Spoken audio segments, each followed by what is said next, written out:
down roots here. Why do you think some guys choose, like, this city is for me?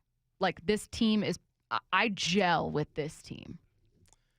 Well, one, success does that. You start having success in a spot, you're going to stay. You're going to. Yeah, because you're a hero there. Yeah, you got, and, it's networks, it's connections, and a lot of people find their wives here. I mean, there are a bunch of Seahawks who find their wives here when you move out, and they're from here. Happy wife, happy life. You want to stay close to her family, so that's part of it. But it's also, like, you think about the Legion of Boom, right? Why are these guys hanging around? Because, one, they're one of the best defenses of all time, and two, they brought something to the city that no one else was able to do, even with the great Walter Jones and all those guys. They made it to the Super Bowl but didn't necessarily win it. Walter Jones ain't from here. I play golf a wall like 2-3 times a year. It's just the connection you have, especially with a city like this, because the accolades as far as a team winning stuff isn't huge. So once you do, you become a staple in this community. I assume Sue Bird is still around, what she's done with the Seattle Storm. So I think it's almost like the Seattle area is like a startup to them, right? I want to get in when I can get a whole bunch of shares in this thing, and now I become a part of this. It becomes part of my identity, and you start winning ball games. So the more the Mariners start to win, the more these guys are going to want to stick around, and hopefully the more guys are going to want to come play with them. Because I think that's what happened with the Seahawks. I know very different experiences, but you're from California. You came here for college, had many other offers. You stayed here after your time in the NFL. Could have moved back to California. Why'd you stay here? Why'd you come here? Why'd you stay here? I came to Washington State just because SC wanted me to redshirt, and I didn't want to redshirt. And I was like, I'm just going to go somewhere where no one expects me to go. Then obviously played for the Seahawks, and then went up north and played in Canada. Jen is from here, you know what I mean? So that kind of determined after I was done playing where I'm going to stay. And then it's just how the city embraced. That's one thing I tell you, man. Like, as many mean texts as we get throughout the day and how fans are super passionate, they will jump on their players. Out here, they embrace you at the same time. I can go places and people still talk about what I did almost 20 years ago, because it's because it's an underdog state, and that's why I poke fun at UW. Obviously, I got love for UW, but I poke fun at them. We have it on tape. I poke fun at them. But in reality, they're like an underdog program as well, because we just don't have the success that other programs have every single year. So I think that because this is kind of an underdog state, you're tucked up in the Northwest, people forget about you at times. There's a bond that you create, even if it's Wazoo and UW. End of the day, it's like no one talks about my state unless I can make fun of my state. You can't say anything. So I think that plays into it, man. It's a whole personality and vibe up here, and I'm glad that Josh Naylor digs what's going on. Yeah, I'm glad that you say that, and I asked you because I think that there's something to that for a guy like Cal, for a guy like Naylor, JP. Like, there are certain guys, none of those three are from Washington State. And two of them are from warmer state like California for JP, or the Southeast like Cal. And yet chose to stay here, I think in part like identity and connection reasons. Like, there was something more than just, I'm getting money and I like what they're doing. And again, at 10:30, 15 minutes, we'll talk about like what they're actually doing here, what might have sold them on it in terms of the future for the Mariners and the plan and the prospects. But it's interesting to hear you say the underdog thing, because I think there's something to that for these guys, I think. And for a lot of athletes that stay here, there's something about like, not a hidden gem, but like, I get this place. Yeah. And this place gets me. And let's talk about the summers here, too. I mean, gorgeous. I'm from Cali. It's summer. It's 75 all the time, but it's a different 75 out here. The water's right there. You're close. You can go skiing in a couple of hours. You know what I mean? Like, Canada's right there.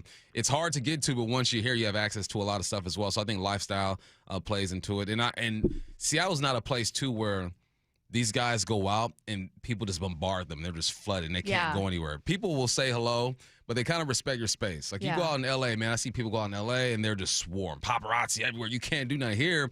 You can just put a ball cap on, keep your head down, say hello to a few people, and they really kind of leave you alone for the most part. So I think it's laid back out here, too, as well. I love what you said. I do have one issue. What's that? I do have a problem with what you said, and I think Matt has the same problem. What's that? You said UW, we're underdogs. We're big dogs. Go Dogs. Am I right? Go Dogs. Go Dogs. We're big dogs. Big dogs. Bow down. Is there other stuff for bow down to Washington. State Throw win the victory. Oh, rest the of the day for song. Crimson Anyways, we're big Gray. dogs, is what I was going to say to that. Let's get to headline rewrites. Extra, extra, read all about it. Headline rewrites. We must make headlines. The real story behind the headlines in today's news with Bump and Stacy.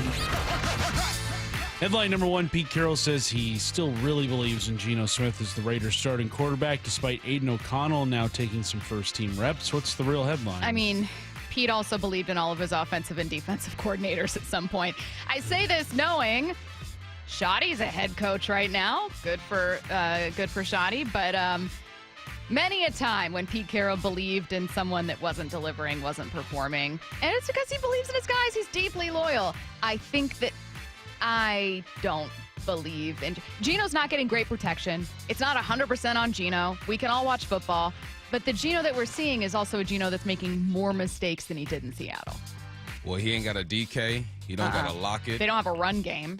Their O-line is worse than what the Seahawks were last year. It's He's all only bad. averaging 3.5 yards per air attempt, so that tells me he has to get the football out of his hands early. Now, Geno's not making the greatest decisions, and we know that when Geno feels that pressure like he has to make a play, he's going to force a few things down the field to try to make something happen. Yeah, he believes in his It's a arm. gift and a curse. Could it be Chip Kelly in the way that he's calling games? We know that Pete Carroll likes to run the football. Chip Kelly's kind of got away from running the football. Ashton Genty is not. I didn't think he was going to be that great in the league anyway. I think he still has an opportunity to improve, but there's a lot of things wrong with what's going on over there. And, man, Pete Carroll has to change his ways a little bit. You got to bring in something fresh. You got to bring in something new, maybe new coordinators, different players. Like, you got Stone Forsythe over there as well. You brought back Tyler Lockett. Love Tyler Lockett, but it's like, come on now. At some point, the NFL will let you know when they're done with you. And Pete Carroll be throwing them lifelines out there like they're free. You know, like, I'm like, come on, He Pete. just believes in his guys. Let him go. Put him on that boat that's attached to the ship and send him off to shore A little and let him dinghy? a go. little life raft. Yeah, let him go. And put him in the life and let him go. Bring in some new blood. Come Not on, Pete. mutiny. Just like a pirate leaving someone behind. So sorry. Let him go. Headline rewrites. Headline number two, the Browns have named Shedeur Sanders their starting quarterback for Week 12 while Dylan Gabriel remains in concussion protocol. What's the real headline? Does this mean he'll get to practice with the ones? Right? The Maybe. dude said we never heard his Sad. cadence. Who knows? Never heard his cadence, man. I watched his 16 throws right before the show again to check on some things. There were a couple reads that he did miss, but there were a couple good throws. There were some drops by his receivers out there. He didn't look overwhelmed. He looked like this is my first time in a game and I'm a rookie. And forget what you think about Shedeur Sanders. He's a smart quarterback. He knows the game. There's a reason why he's one of the most accurate quarterbacks in college football history. It's not by accident. So can that transfer, right? Can he have the level-headedness and the focus to have a great week of practice and just go out and compete? No one expects him to win any ball games. Just look like you belong in this league. I want to introduce, just because we have some time here, I want to introduce a question that we were conversating about off air, which is about Kevin Stefanski and about the difficulty with coaching the Browns right now. Kevin Stefanski, two-time winner of Coach of the Year, has been on the warm seat for a couple seasons because the Browns have been bad. But it's hard for me not to look at their quarterback situation and think, what are you supposed to do with this? Not only do you not have a quarterback in this room that you truly, truly believe in, that's a franchise guy, you gave up 3 first-round picks and a ton of cap space for one of those guys. You're completely hamstrung to add, or have been for 2 years at least. And in the meantime, you have no solution. It's just, I don't see a ton of, I don't think coaching has the biggest blame of the pie. But, however, I know that Cleveland sports radio might feel differently. I know that they're mad at ownership. I know they have all their complaints about everything. But that's just a messed up team, and it's a bad organization. Personnel wins you championships. Let me make a correction. I said Geno doesn't have Lockett. He ain't got that Lockett. The Lockett from But yeah. 3-4 years ago. I mean, he has quite literally, like, Tyler Lockett is physically present. But not Tyler Lockett, you know? He got Lockett. But back to the Browns, personnel wins you games. You can be the greatest coach in the world. You think of your favorite coach of all time who won championships. What did he have? Personnel. Now, coaches can enhance personnel, take it to another level, but the players win you championships. Headline Rewrites. Headline number 3, Josh Naylor listed, among other things, Mariners team dog Tucker as being something Love that that. ultimately convinced him to stay in Seattle. What's the real headline? Of course he did. Now comes step 2 of the Mariners' offseason plan. Get Tucker to convince Ohtani to demand a trade to Seattle. This is the long con in getting Tucker, because he'll look you in the eye. What are you supposed to do? Not listen to what he tells you? Doesn't Absolutely Ohtani not. already have a dog? Yes, He's got a and pup. he is adorable, seemed very well trained. And just got a daughter. Has a daughter too. Just got a On daughter. the other, he just got a daughter. his wife They just had a baby. they just got a kid. But Tucker's so cute. Okay, maybe instead of Ohtani, because Ohtani's already got a dog, maybe we stick Tucker on some other teams and organizations and just kind of stare them in the face until they do what the Mariners want. They should put together a Tucker highlight tape. Because we do our shows from the ballpark. Oh, I have it. Matinee games. Yeah. And Tucker be out there living his best life. Let me tell you what, this is TMI.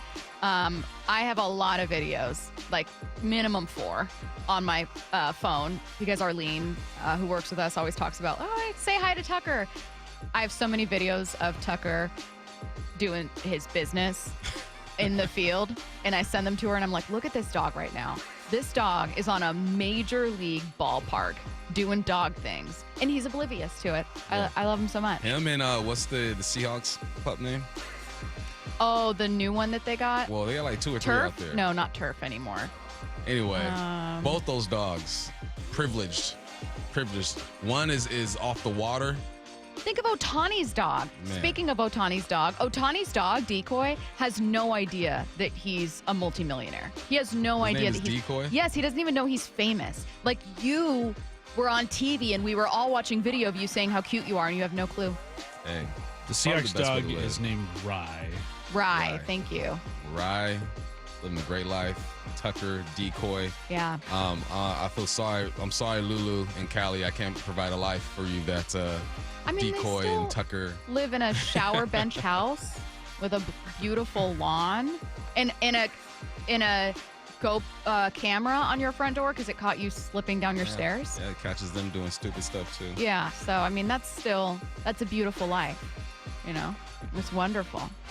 It's wonderful. We have a fun show planned for you today. We are going to switch gears and get to the NFL at 11 with the 33rd team's Sam Monson.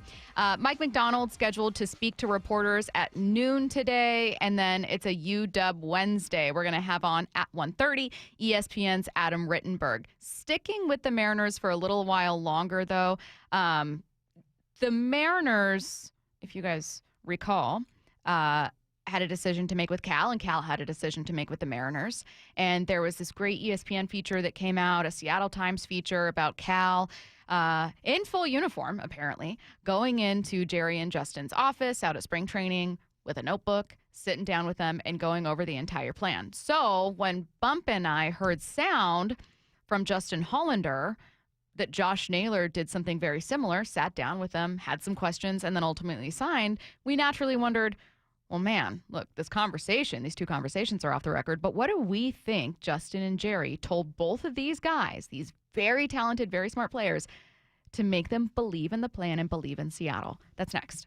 Wyman and Bob. To me, the biggest thing about this Naylor deal Every afternoon at 2. is not that they signed him, not that he makes sense, that he fits perfectly. All of that is true. What it represents to me is a shift in philosophy with ownership, with the front office. It's the biggest free agent deal since Jerry DiPoto's been in charge. And to me, this represents a huge change in philosophy that I hope continues while they address other positions. Dave Wyman and Bob Stelton, only on Seattle Sports and Seattle Sports on YouTube. As a quarterback, you cannot run a winning play with a messy playbook. And most companies' data, well, it's a mess. AI is changing the game, but if your data is scattered, you're stuck on the sidelines. Brock Heward here, and this is where my friends at Marquee Data come in. They get your data in shape, clean, connected, ready to perform, so you can finally put AI to work for your business. Whether sales, finance, or operations, every smart move starts with the right data. So head to mydataqb.com to draw up your game-winning data play today. That's Marquee Data or mydataqb.com. Matt Coker here with West Coast Men's Health. In the past 5 years, we've seen thousands of men at our clinics. Most guys tell us the same story, that in their early 50s, it's not that they couldn't function, they just needed help. They started taking Viagra, and it worked great at first. but after a few years, it stopped working. The problem is that their arteries had become more restricted since they started taking it, because Viagra does not unclog arteries. Here at West Coast Men's Health, we use acoustic wave therapy to target the real problem. We break down plaque and clear up the arteries so blood can flow like it did in your 20s. This restores function. And guys, listen to this. You won't have to take a pill anymore. So if this sounds like you, give West Coast Men's Health a call today and see how we can help. With clinics in Redmond and Tacoma, call 206-519-6541. That's 206-519-6541. 206-519-6541. Online at westcoastmenshealth.com. Stacy Rost here from Seattle Sports. Ladies and gentlemen, this is for you too. Stubborn fat is really hard to get rid of. And then there's all those gimmicky lasers, fat freezing methods, prescriptions. But imagine a simple solution that takes just one day and provides immediate, noticeable results. Introducing ProSculpt. ProSculpt uses air-assisted technology that's safe and gentle, yet powerful, delivering instant fat-reducing and skin-tightening results. Performed by board-certified plastic surgeons while fully awake, ProSculpt contours your body with minimal downtime. It's designed to target problem areas: waistline, face, neck, arms, thighs. ProSculpt gently removes unwanted fat and tightens loose skin with FDA-cleared plasma technology, all in a simple, guaranteed one-day procedure. ProSculpt is one and done. For your free consultation and $250 off, visit ProSculpt.com for powerful permanent fat removal and skin tightening that works for ladies and you men. It's ProSculpt.com. You're losing your hair and you simply need a solution that works. You want the best. Modern technology, top-rated physicians, something that's guaranteed to work. Guys, you need world-class Dr. Perungo and his team at Advanced Hair. Advanced Hair has completely redefined hair restoration. From the experience itself to their unmatched results. Receding hairline, bald spot, thinning hair, maybe all three like I had. Get your hair back with Advanced Hair's simple one-day treatment that begins to regrow your own natural hair the very next day. Advanced Hair has changed tens of thousands of lives, including mine. And get this, Advanced Hair is once again the winner of the 425 Business of the Year. For your free consultation, call 425-449-8185. Right now, you'll get $250 off and 250 free hair grafts. Refine your hairline with the team that redefined hair restoration. That's 425-449-8185. Or for the before and afters, visit advancedhair.com. This is the home of the Seahawks. Going to let one fly deep. Got a man out there. Ball is caught down at the 10-yard line, and it's JSN. Seattle Sports. Hey, Mike Salk here for my friends at Snoqualmie Casino and Hotel, and obviously New Year's is coming up. Can you believe it? Book your stay at Snoqualmie Casino and Hotel for an evening of elegance at a night at the Grand Ball. This New Year's Eve celebration includes the legendary DJ Super Sam. And sports fans, you got to check out the Hawks Peak. You're home for game days with great food and drinks, more than 60 TVs, so you won't miss a play, and a heated, covered outdoor deck with those great views of the Snoqualmie Valley. Seattle's closest is now Snoqualmie Casino and Hotel. Hey, it's Tim Hunter, former Seattle radio goofball here with two words that aren't funny. Prostate cancer. Get your annual checkup. Keep an eye on that PSA number. And if you hear those two words like I did, talk to the folks at Swedish Cyberknife. 5 treatments, minimally invasive and technologically advanced over the other options. If you're a friend, and I consider you one, I'd highly recommend Swedish Cyberknife. We are so lucky to have them right here in town. Do your research, but definitely visit swedish.org/cyberknife prostate. Dave Wyman here, and we've been fortunate to hear from 2 Swedish Cyberknife patients this year, Andy Ryder and Tim Hunter. Both heard about Cyberknife from our radio ads and completed successful treatment, raving about their experiences. Tim was impressed that treatment only took 5 days. Andy hosted a large international delegation the week after his treatment. If you, a friend, or a family member is diagnosed with prostate cancer, consider treatment with Swedish Cyberknife here in Seattle. Go to swedish.org/cyberknife prostate. At Pacific Power Batteries, you won't find anything with pumpkin spice. We sell batteries for everything to anyone. No warm, fuzzy mittens, no umbrellas, no potpourri in our nice stores. But when the going gets tough and the lights go out and your stuff won't start, you'll be glad that you came to Pacific Power Batteries. And if you're not sure if your battery is dead, we'll test it for you for free. We will sell no battery for anything before it's time. We're honest people at Pacific Power Batteries, doing batteries since 1985. From the Quantum Fiber Studio. This is Bumpin' Stacy. Weekdays 10 to 2. On Seattle Sports and 97.3 FM HD2. Justin and Jerry had a conversation with Cal Raleigh, and they had a conversation with Josh Naylor.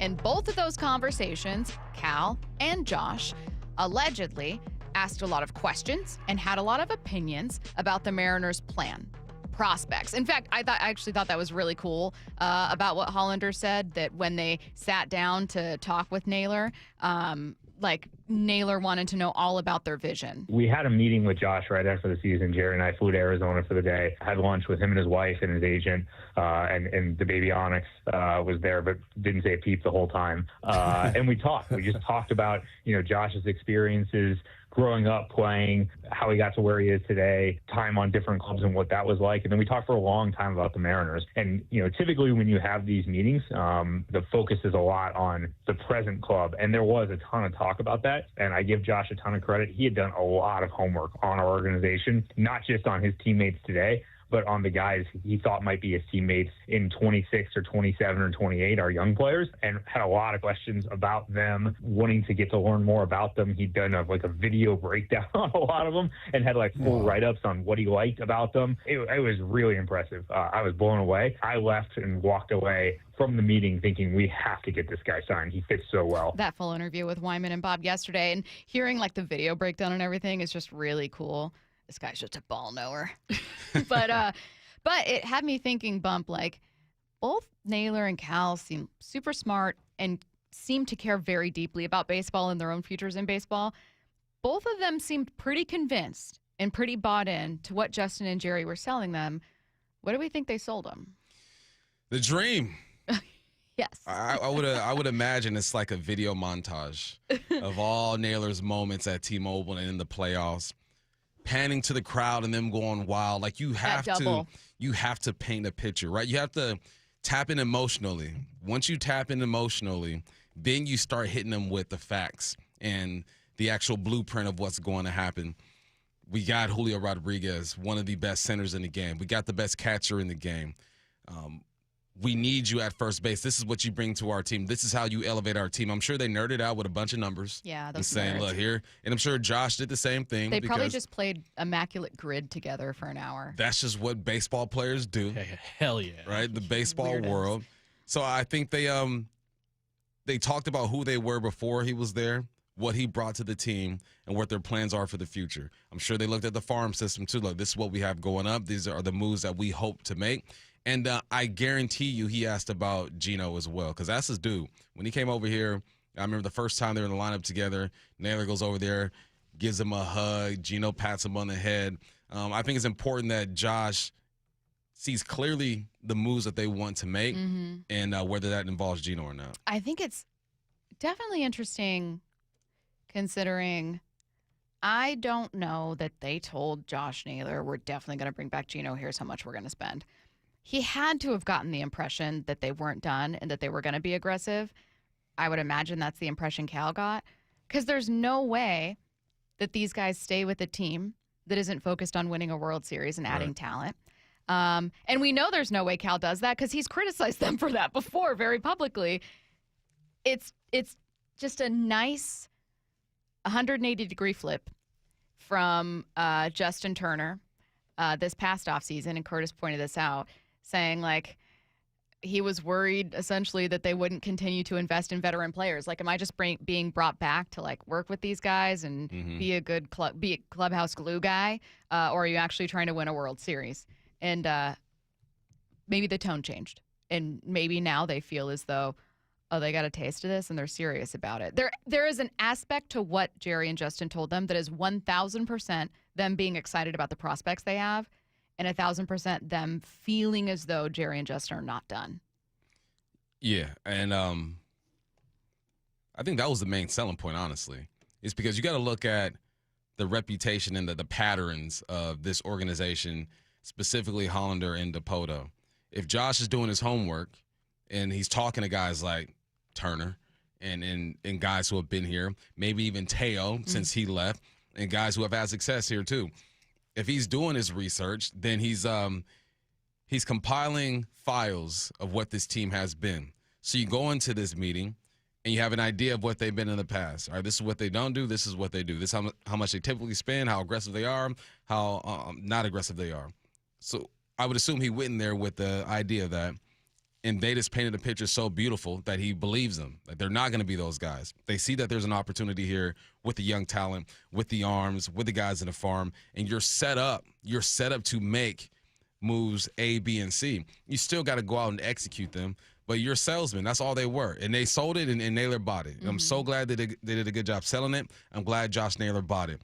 Now can they meet in the middle and have some of this come to light? Because nothing's guaranteed. They could say we're going to go out there, we're going to be aggressive, we're looking for this, that, and the third. You still got to go and execute, and players got to want to come here. You got to make these trades and whatnot. But they did enough to where Josh believed in them. And because I like Josh's character, I believe in his character, all right, I'm going to go ahead and trust his judgment and say, all right, since he believes they're going to get her done, I'm going to believe that they're going to get it done. That's totally where I found myself last night, is going, well, God, this is like now the second player. And here's the deal. Justin Hollander also said, like, look, we haven't fundamentally changed our approach. Like, we've always wanted to find guys that fit in here. We've always wanted to make our team better. It's not like this is new, but it feels different. That's respectfully, Justin. Hey, respectfully, Justin. Now. Cool guy. Come on but now. It feels different from the outside. I'm sure that their efforts, their goals have remained the same. In fact, I don't think you reach your goals without being steadfastly focused on your goals for a long time. I believe that. Listen, but something is different in the water. Yes. Winning. I believe that they've always wanted to make their team better. All right? But I also believe that they're going to be more aggressive now because of what they already have. It's not the same approach. It better not be the same approach. If it's the same approach, then I expect nothing else after this. It's already different because you do have Josh Naylor. But that's GM talk. That's president talk. We always want to make our team better. Yeah, of course you do. Yeah. But how aggressive are you when it comes to making your team better? That's something that we've questioned for years. I wonder if part of it, too, is like they have to have changed. I wish that we could have an off-the-record conversation with Justin in here right now, because now I have all these questions. Real. They have to have changed some things. Like, you know how John Schneider, also with Wyman and Bob, great interviews with Wyman and Bob. The John Schneider show said, like, yeah, I mean, you might have, like, I'm sure John Schneider, from the start of his career as a GM to today, has probably held some of the same fundamental beliefs about football. Mm-hmm. How you win, maybe what his dream quarterback would look like something, just part of, it's just what you think is who you are, right? But then there are other smaller things you change. Like John Schneider said, yeah, we used to prioritize things differently.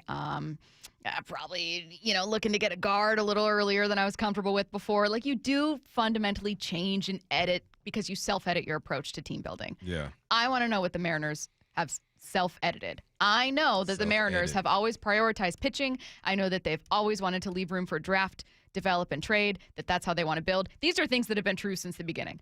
But what smaller things have you changed? Yeah. What did you tweak? It's like, what did you tweak in your game plan? Right? Like, did you decide more risk would be needed? Or you know what it is? It's like when I coach high school football, I have an idea what my team's going to be. And then there's always this one player. Maybe it's a sophomore that I didn't really pay attention to as much, and he just hits. And now I'm designing plays for him. All right, now, young Bobby, you get 2 plays a game that are designed specifically for you because you made me change my perception of you. I think that is what's happened here is that, all right, you came in, you built a solid roster. This roster definitely outperformed what they expected. You can sit here and gas everybody up and say, we thought we were a World Series team and all that. Respectfully, I don't think you did, and we didn't either. All right, you outperform expectations. So now you are forced. You are backed up against the wall. You are forced to make bigger moves now, and that's a good thing, right? And it's because of what the players put that pressure on them, and the fans showing up put that pressure on them too. Last one here, just because it's relevant in terms of what the Mariners probably told Justin and part of the plan for the future. Let's talk about the plan for 2026 and this offseason heading into 2026. Justin Hollander on what's left on the shopping list. The offseason doesn't always unfold in sort of a linear, you get to check your boxes in the order that you want to check them. We would like to add another bat to the club, at least one, if we can do that. We've talked pretty openly about, being interested in a reunion with Jorge Polanco and a reunion with Gino Suarez. Can we make that happen? That would be great if we could. And then I think the need for pitching depth, specifically in the bullpen, is something that we want to accomplish over the course of the next several months.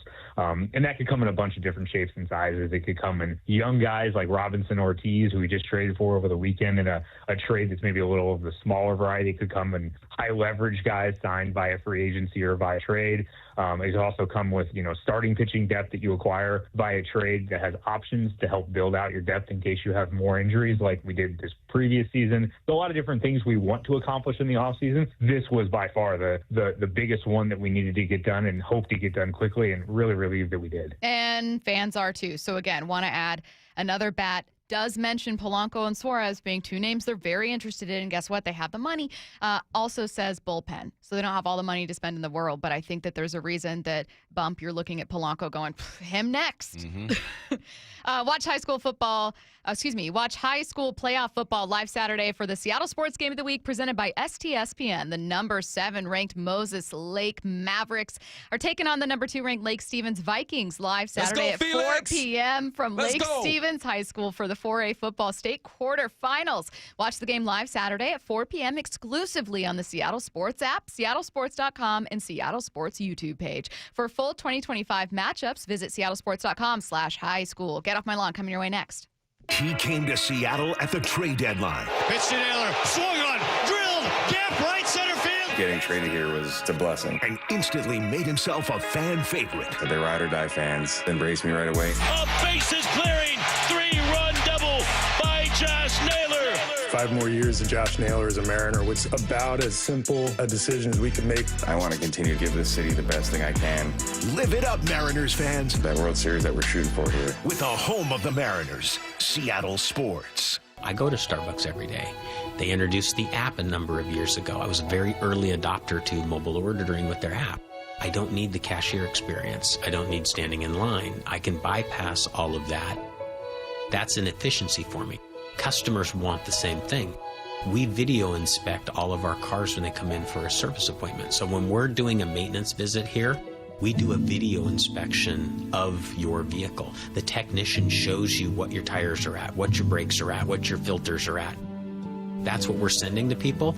They open it, they look at it. We generally give them 3 choices. Hey, you can do the minimum, do something in the middle, or do it all. They're in a meeting, but we've met them where they want to be met for quick and efficiency. And that's meeting a lot of new tech customers, but also just transparency, because they can see that video inspection. The LJ Way is the Lee Johnson Auto family. For over 50 years, Bucky's Complete Auto Repair has been the one locals trust for fast, friendly service with guaranteed repairs. With 16 family-owned locations and a Carfax preferred badge, Bucky's makes it easy with same-day service and available financing. Visit buckys.com. Stacy here. Sell your car to Wayscar Ford, and when they resell it, they share half their profit with you. That's right. Sell your car to Wayscar Ford, Isuzu, and Auburn. They'll pay you today for your car, and once they resell it, they'll share half their profit with you. WayscarFord.com. Running a business means wearing multiple hats. So if you're like me, you probably started out using your personal phone, taking client calls and texts nonstop. As my business grew, I needed something smarter. That's when I switched to Quo, the #1 business phone system. Quo works right on your phone or computer. No carrying 2 phones, no clunky landline, just one easy app you can try for free. Your team can share one number and handle calls and texts together like a shared inbox. Any teammate can jump into the conversation, so customers get faster responses. And Quo's AI assistant summarizes your calls and responds to customers 24/7, so you never miss a lead or opportunity. All this starts at just $15 a month. That's basically 2 coffees. You can even keep your current business phone number. Find out why 90,000 businesses trust Quo. No missed calls, no missed customers. Try Quo for free at quo.com/sports. That's quo.com/sports to try Quo free. QUO.com/SPORTS. This year's ratings of the best TVs just got published, and Samsung, LG, and Sony scored the highest. Also, they warned about the poor performance of the bargain brands promoted at some stores. So where can you get the best deal on the top-rated TVs? At the club? Online? Nope. At Video Only. They've got their better than Black Friday deals on right now. Don't be sorry. Check out Video Only before you buy. A 15-year-old girl who chewed through a rope to escape a serial killer. I used my front teeth to saw on the rope in my mouth. The killer prowled the Pacific Northwest in the early 70s. He's been convicted of murdering 2 young women, but suspected of many more. Maybe there's another one in that area. Follow and binge all episodes of Stolen Voices of Dole Valley, available now wherever you listen. The Bump and Stacy Show is powered in part each day by the caring and compassionate team at Pendergast Law Personal Injury Lawyers. Go to pendergastlaw.com. Mike Rowe here with another random fact. Those cracks on your walls aren't just cosmetic. They could mean your home is sinking. Whether it's drywall cracks, exterior cracks, or sticking doors or windows, do yourself a favor. Call Groundworks. I spent some time working with these guys, and they're the real deal. Their people are trained and certified to stabilize your foundation. Schedule a free inspection with Groundworks, the foundation and waterproofing experts. Licensed in all states where work is performed. See website for details. You've heard the saying, you never get a second chance to make a first impression. Since 1926, my family's been helping local businesses make great first, second, and long-term impressions. We know how to make your company look good with quality uniforms, logoed apparel, floor mats, linens, and more. If you're paying for linen service or doing it yourself, let's have the conversation. The information and quote are free, but the savings and service can really add up. Visit suplinen.com. Superior Linen Service. It's what we do. It's hard to believe the holidays are almost here. And do you or someone on your wish list want the gift of fitness? Well, Brock Heward here, and the Top Fitness Black Friday sales event is on right now. I've told you all for years, there is nothing better than a home gym, and to give it as a gift and to friends, even better. And right now, you could save up to $1,000 on Inspire gyms, Inspire treadmills, and True treadmills, plus get free delivery and assembly on Precor treadmills, ellipticals, and exercise bikes. You can also save, how about this, up to 50% on last year's display models. With Olympic weight bars starting at $50 and home gym attachments and accessories, well, they're up to 50% off starting at just $10. So it's no secret why everyone from personal trainers to pro athletes love Top Fitness. You can visit them in Tukwila, Linwood, or Bellevue, or simply go to topfitness.com. Take care of your family, take care of your friends, take care of yourself with the Top Fitness Black Friday sales event on right now. Top Fitness, your best place for home fitness equipment. From the Quantum Fiber Studio. This is Bumpin' Stacy. Weekdays 10 to 2. On Seattle Sports and 97.3 FM HD2. Back to Seahawks in 15 minutes with the 33rd team, Sam Monson. Before we get to that, though, Bump's got 3 things grinding his gears this week, making him real ticked off, making him want to yell, "Get off my lawn!" I'm a man, I'm 40. What's first? I'm a man. I'm 40. Your boy will be 40 in less than a month. Isn't that crazy? Ooh. Wow. You and Taylor Swift, same birthday. You know what? I feel great, though. That's good. All right. Yeah, your knees and everything? Oh, well, knees are different. Oh, okay. Mentally, but like and spiritually. other body parts, yeah. I'm good. All right. Let's start off with this one. ESPN, man, y'all got a big responsibility, right? You are the main source of sports to this country and probably the world, Craig, the world. And I fell into the trap that you just laid up there, okay? Why, show after show, these analysts are crowning the Dallas Cowboys for beating the booty cheeks Las Vegas Raiders? They are saying, I've never seen this team play this well. They're galvanized. Now I get a rest in peace to the dude who died over there. I'm sure there was some motivation. Okay, but you beat the second worst team in football, 33-16, and they're talking about they can run the table. I can see them beating the Chiefs. I can see them beating the Eagles and the Lions off of one game, and we do this, right? We do this all the time. One game, the same way people are writing Sam Darnold off for one game. This is what we do because it's football, and we got 7 days in between games, 6 or 7 days, bam. And we react. We overreact. Stop gassing the Cowboys up. I need to see 2 more wins. You got the Eagles coming up next, who have struggled to score points. Okay, they have a good defense over there. You got the Chiefs after that, who no one knows who they are. And then you have the Detroit Lions. Stop gassing the Cowboys up. I'm tired of it. There was 2 shows in the morning. Greenberg was gassing them up. This other guy who has a job that I understand was gassing them up. It was too much. Why? It was too much this morning. I can see them, the way that they played. Their defense is awesome. They played the Vegas Raiders. Yeah. Pete Carroll and them. Yeah. Stop gassing them up, man. I'm tired of the Cowboys. Okay, my one issue that I'll have with that, though, I would argue the Raiders are the 3rd worst team. 3rd worst? Okay, 3rd worst. We got Tennessee and who else under them? Jets. And the I would say Jets. Tennessee and the Okay. Jets are the two worst. Okay. Raiders competing with the Browns, but Myles Garrett's lifting the Browns to like the fifth worst. Well, the Raiders are at the same pool party with those guys. Oh, absolutely. All right, because they are cheeks. Stop Yeah. gassing these Raiders up. Win more games. What's next? I'm a man. I'm 40. All right, this is a traveling one. I was so frustrated with this one. I had to take a late flight last week at a 9:30 flight. 9 o'clock. I didn't land until about 11:30. Didn't get to my car until midnight and got home at 1. Anyway, so I'm ready to get off the plane. Not first class this time. I'm sitting like row 7. Oh, that's actually what the complaint Row is. 7. No. Okay. Row 7. Oh, that's still nice. There's this lady behind me speaking in her language. It's Romanian or it's Russian. It's something of the Eastern European descent, right? Okay. I don't know what they're saying. No, it always sounds angry, though, when they talk. It's authoritative language, right? And I'm like, man, she must be hot. Like, what's going on? First rule she breaks. Plane lands, she stands up, and she walks by people. Now I'm already annoyed. I'm like, dude, I hope it's an emergency because you're already breaking rule number 1. And me and the person in the row next to me, we look at each other like, man, this chick, what's she doing, right? And now she's in a good mood. She's not, nothing's wrong. I'd misinterpreted her tone. Sure. Right? All right, let's just get off this plane.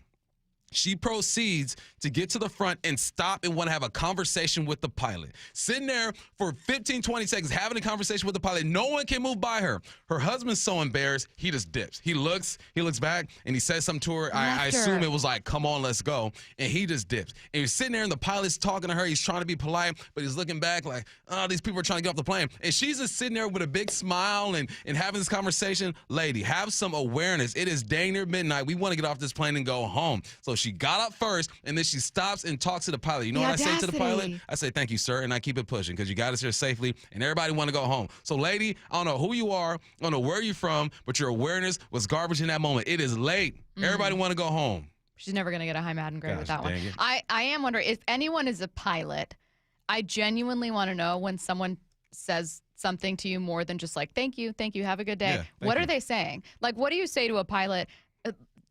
To me, it's a very, very, it's incredibly difficult job. What am I going to do? Like, hey, good job, man. Yeah. Really proud of what you did out there. You left it all out there. Hey, you did that. You did that, dog. You did that. Like, what do you even say? Like, What are you so I talking do have a about? few notes. I have a few notes. So what does that button do? Like, what are you asking the pilot? Just, hey, you watching film of yourself later? Or Like, come on, man. Let us go. Oh, man. Tired. Tough. What's next? And not in a good I'm a way. man. I'm 40. I got one more. They got a little bonus that I'll hit real quick. Did you watch the Alabama-South Carolina game? A little bit of it, yes. Young man scores a touchdown for South Carolina. Oh, I know where this is going. Runs into the tunnel, right? Got to slow down. When you're that fast, takes a while to slow down. Walking out with his teammates, there's like 2 kids to the right, 1 to the left. The 2 that are to the left side kind of split open and let the trooper walk by. The trooper runs into the kid and then wants to point at him like he did something wrong. 1, those guys tried to move out your way, super trooper. 2, it just felt like there was some hate behind that. Like, you're here to help. You're not here for the game. You're not the main event. These kids have scored a touchdown. They're walking back to the field. They open up for you. Turn your shoulder. You even see one of the kids kind of try to move out the way, and the trooper just runs into him and then attacks this young man. Like, come on, dude. Get out your feelings. What bothers me is that if you respond like this here, right, in a game. On camera, what you doing out on the back roads of South Carolina? How are you treating young people when they make a mistake? You know what I'm saying? It's like you got to have more responsibility. There's so much hate just coming out of that trooper, man. It made me angry. And I'm glad those young men walked away and didn't heighten the situation. So then PD comes out and says, oh, we removed him from his duties from the game. He should be suspended. Like, why are you coming at these kids like that? That's weird. Like, these are kids. Less than half your age. It was wild to me, man. So I don't know what the update is. If anyone knows the update in that situation, let me know, because that was ridiculous, man. He should never work a game again, and everything he does should be investigated. You should not be that hot because someone bumped into you. And you didn't even make an attempt to move off the way either. The kids parted for you, and you kept your shoulders parallel and ran straight through them kids. Like, come on, dude. Also, like, a small theory I have is, too, that, like, if we're going to talk about discipline or respecting elders or authoritative figures, football teams are usually not struggling with those things, at least on a field, right? Like, these guys kind of live in a more, like, hierarchical kind of system there. And he's one of them dudes who got some power and want to start tripping. He's rolling with and those it. young bulls, if you didn't have that jersey on, those young bulls will jack you up, Mr. Trooper. Let's get it right. You have a bonus? All right, last one real quick. I'm a man. I'm 40. Hey, so we're on East Lake right now. There's a lot of construction going on. Just give me an update. This is taking a long time. Just let me know what's going on. You guys are doing great. Half of the street is smooth now, but my shocks are getting all jacked up. Traffic is all jacked up. Just, hey, city of Seattle and the young men and women out there you're doing a great job. Just give me an update. I need to know what's going on. This is taking a long time. You just want to know, like, what are you building? What's the What are you progress? working on? Yeah. What are you tearing down, and what are you building up? You know, hey, I'll go out there with a hard hat on and a vest and just, walk me through. What's going on here? You should do that. You should just walk out. Make sure you have your hands in jeans pockets when you go out and just say, hello. I'm just wondering what you guys are working on out here. Get my boots on. Yeah. I'm ready. Just if you need anyone to hold the sign, help out, let me know. No, construction there's awful. Coming up next, the 33rd team, Sam Monson. Down on the field is Gray Zabel. A big sigh of relief for the Seahawks. Really fortunate. I guess we avoided a significant injury, which is really positive. While Zabel recovers. It could be day to day, it could be a week, it could be more than that. Who steps up? God bless Christian Haynes, man. He came in there. He's a tough sucker with heavy hands. This is the home of the Seahawks. Seattle Sports on 710, the Seattle Sports app, and Seattle Sports on YouTube. Hi, I'm Andy, your friend and jeweler at Shane Company. As a product development manager, I make sure every piece of fine jewelry at Shane Company is meticulously designed for quality. From 14-karat gold chains, pearl necklaces, diamond studs, and of course, dream engagement rings. We know you can get your holiday gifts anywhere these days, but knowing your loved one's gift was crafted by master jewelers? It's a difference everyone can see and feel, no matter the price. All of our fine jewelry begins with a vision by our in-house designers. Then, we ensure each piece meets our high-quality standards every step of the way, including the smallest details. It's why our jewelry comes with our all-inclusive, free lifetime warranty that covers everything and doesn't cost a dime. At Shane Company, there's no shortcuts, just craftsmanship. Because a friend wants your fine jewelry to be nothing short of perfect. Come see for yourself. Visit us in store or at shaneco.com. Shane Company, your friend and jeweler. Guys, tired all the time, gaining weight, low drive? These aren't just signs of aging. They could be low testosterone or other underlying issues. Right now, Revive Men's Health Washington is making it easier to get answers with a comprehensive wellness panel. It's not just a lab test, it's where better performance begins. Our providers will check your testosterone, blood sugar, cholesterol, kidney, liver, thyroid, and heart health. A $400 value for just $99, or free if you start treatment. Over 120,000 men have trusted Revive to restore their energy, mood, and confidence. So if you're ready to feel better and live stronger, call 206-529-1111. That's 206-529-1111. Or visit ReviveMen'sHealth.com. Offer ends November 30th. Must medically qualify. Terms apply. Contact us for full offer details. Hey, it's Desmond Howard. You want to win the weekend? It all starts with the tailgate. And for me, that means Kingsford Charcoal. They've been bringing the flavor, the smoke, and the heat since 1920. No wonder they're still the gold standard of grilling. So fire it up, feed your crew, and let the smoke do the talking. Kingsford, the king of the tailgate. Get it today at the Home Depot. How doers get more done.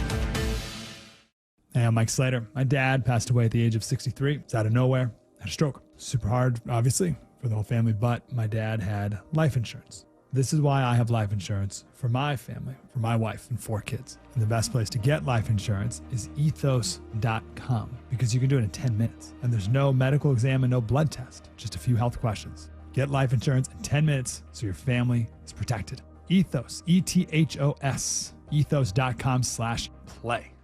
Just how good is Pure Talk's current deal for unlimited wireless? Well, you might say it's the deal of your lifetime. Because right now, for just $29.95 a month, Pure Talk is offering unlimited talk, text, and data for life. Not your phone's life, your life. This is Pure Talk's top-tier plan. It comes with a crazy fast 5G network along with a 30-gig hotspot. And at just $29.95 a month, there has never been a better opportunity to lock in a ridiculously low rate for as long as you live. and save thousands and thousands of dollars along the way. This plan is normally $65 a month, but if you switch today, you will save over 50% every single month for the rest of your life. See what I mean? It really is the deal of your lifetime. Dial pound 250, say Mike Rowe. Offer ends 12/7. Some restrictions apply. Details at puretalk.com. Hi, it's me, Flo, here to tell you that with the Progressive Home and Auto Bundle, you get 24/7 protection, so you're covered no matter where the day takes you. Even bad hair day? Yep. And tree branch fell on my car day? Especially that day. Progressive has you covered 24/7 for your home and auto. How about thought it was chicken, but it was tuna day? Or overnight construction outside my bedroom day?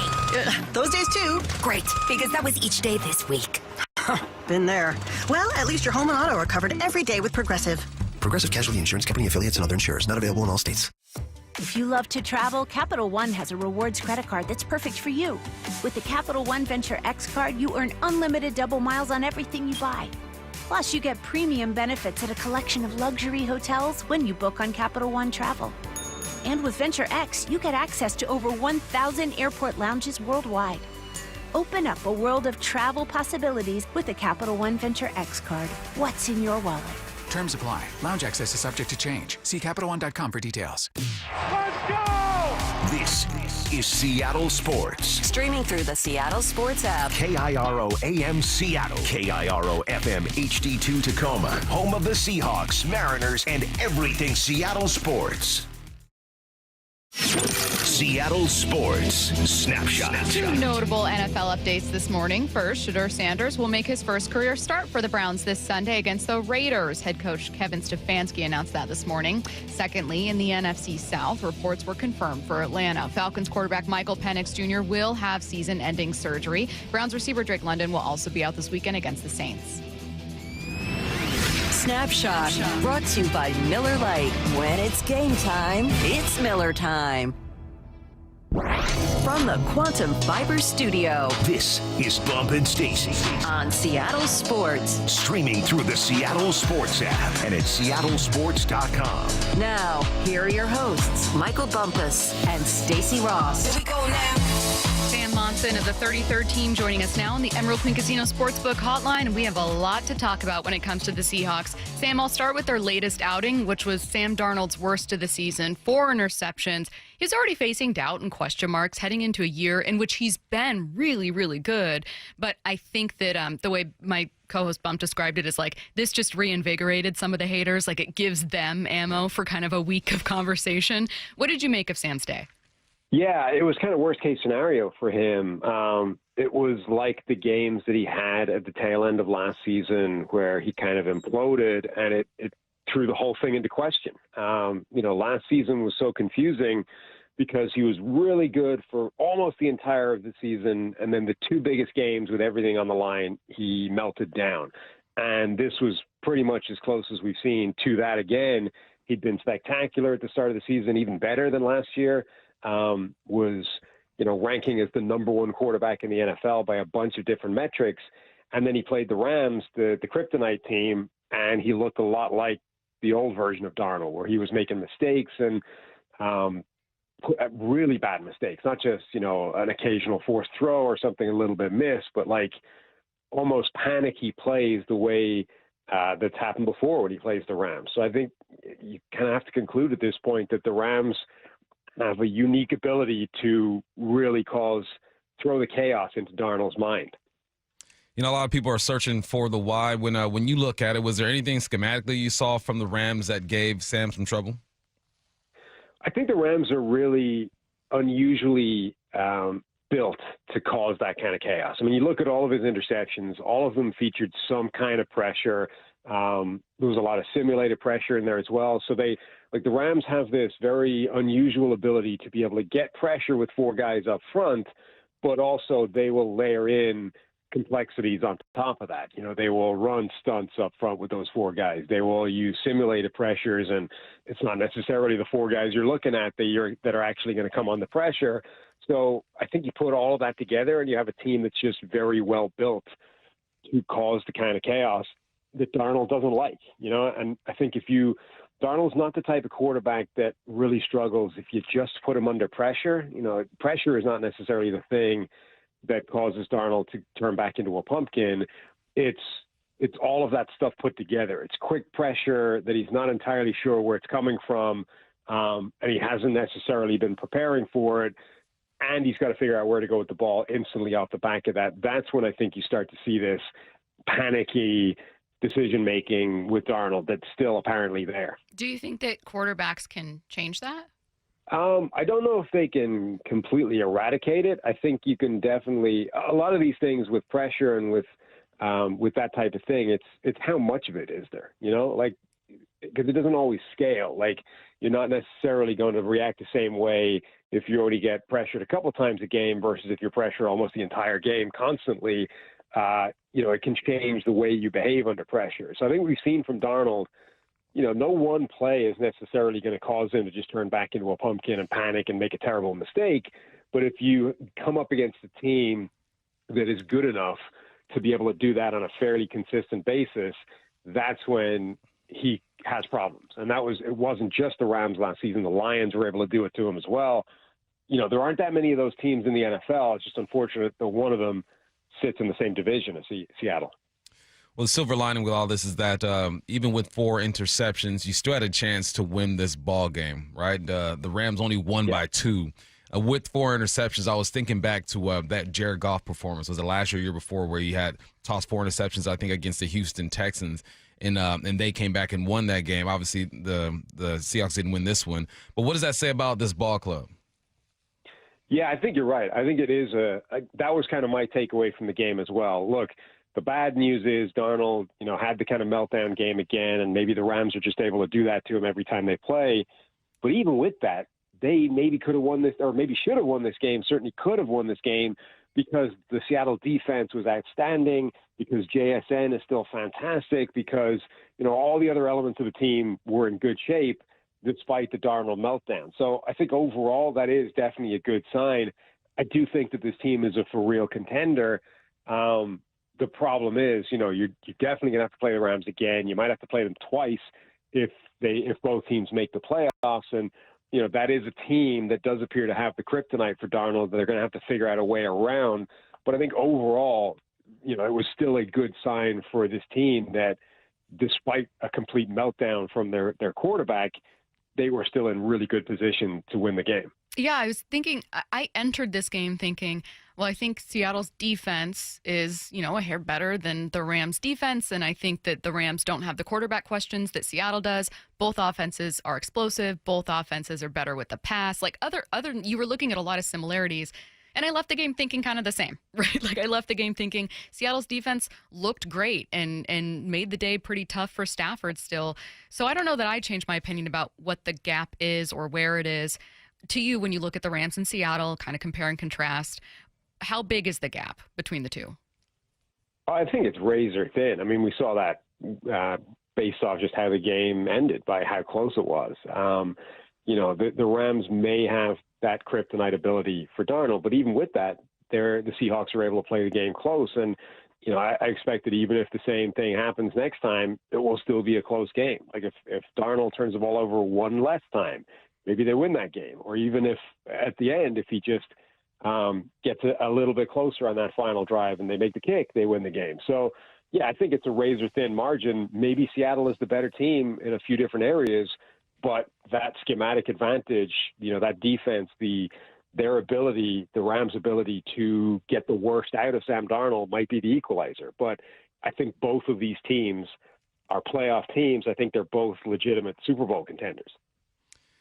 Mike Macdonald said during his presser that Ken Walker has earned himself some reps. And I'm happy to hear that. I understand what they were doing, going back and forth with Zach Charbonnet. He's a downhill runner, better in pass pro. But I think for this offense to kind of take another step forward, you have to be explosive in the run game. How would you handle the K9 and Zach Charbonnet situation? Yeah, I think Kenneth Walker is definitely more dynamic, more explosive, and for a team that doesn't always run the ball particularly well, I think that's useful, having a running back that can make his own yards sometimes. I think it's a useful combination. It is a sort of thunder and lightning combo, and having a split backfield, having a committee, kind of the way the league has gone now anyway. So, yeah, I think I think it's good to get Kenneth Walker, I think, should be getting the most touches out of that backfield. But I think it's definitely good to be able to use them both and alternate and go back and forth between the two and, use matchups where appropriate, where you think maybe this week Charbonnet has a better impact against this type of defense, or maybe another week is a Kenneth Walker heavy game. But I think using both of them is a good thing. What do you trust and believe in most with Seattle, and what do you trust in least?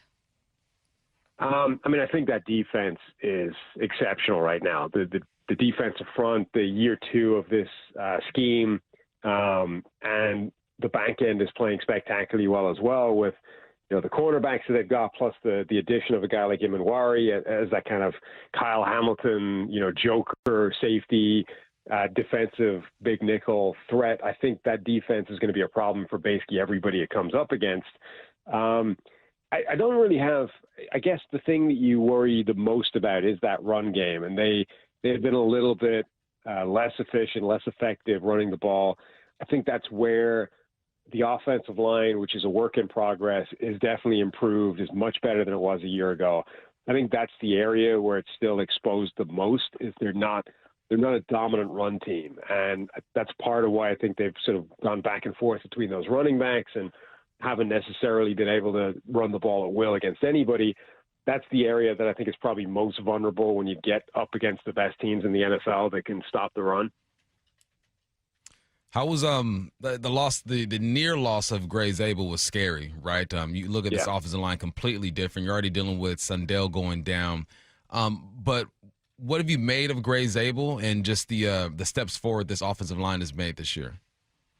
Yeah, I think Gray Zabel is a fantastic player. I loved him as a prospect coming out. He was the best player at the Senior Bowl for the entire week when he was down there, despite playing multiple different positions and sort of, flipping between positions rep to rep, let alone sort of drill to drill. I think he's going to end up being a really, the high-end player for them and a real impact guy. And certainly in pass protection, I think he's already been a big upgrade for them. Run blocking, it's a little more hit or miss. But, yeah, I think he's a huge loss if they don't have him. I think he has made a big impact on the offensive line already. Talking with Sam Monson of the 33rd team, last 5 minutes or so, wanted to take a look around the rest of the NFL. Sam, what's wrong with the Chiefs?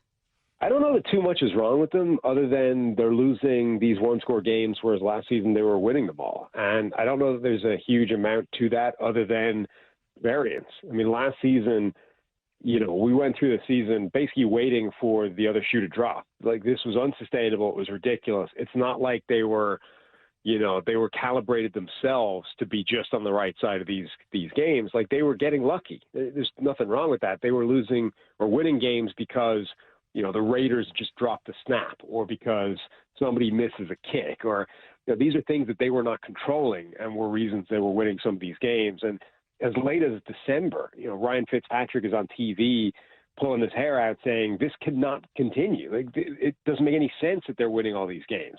And sometimes you see that where it somehow it manages to continue for an entire season.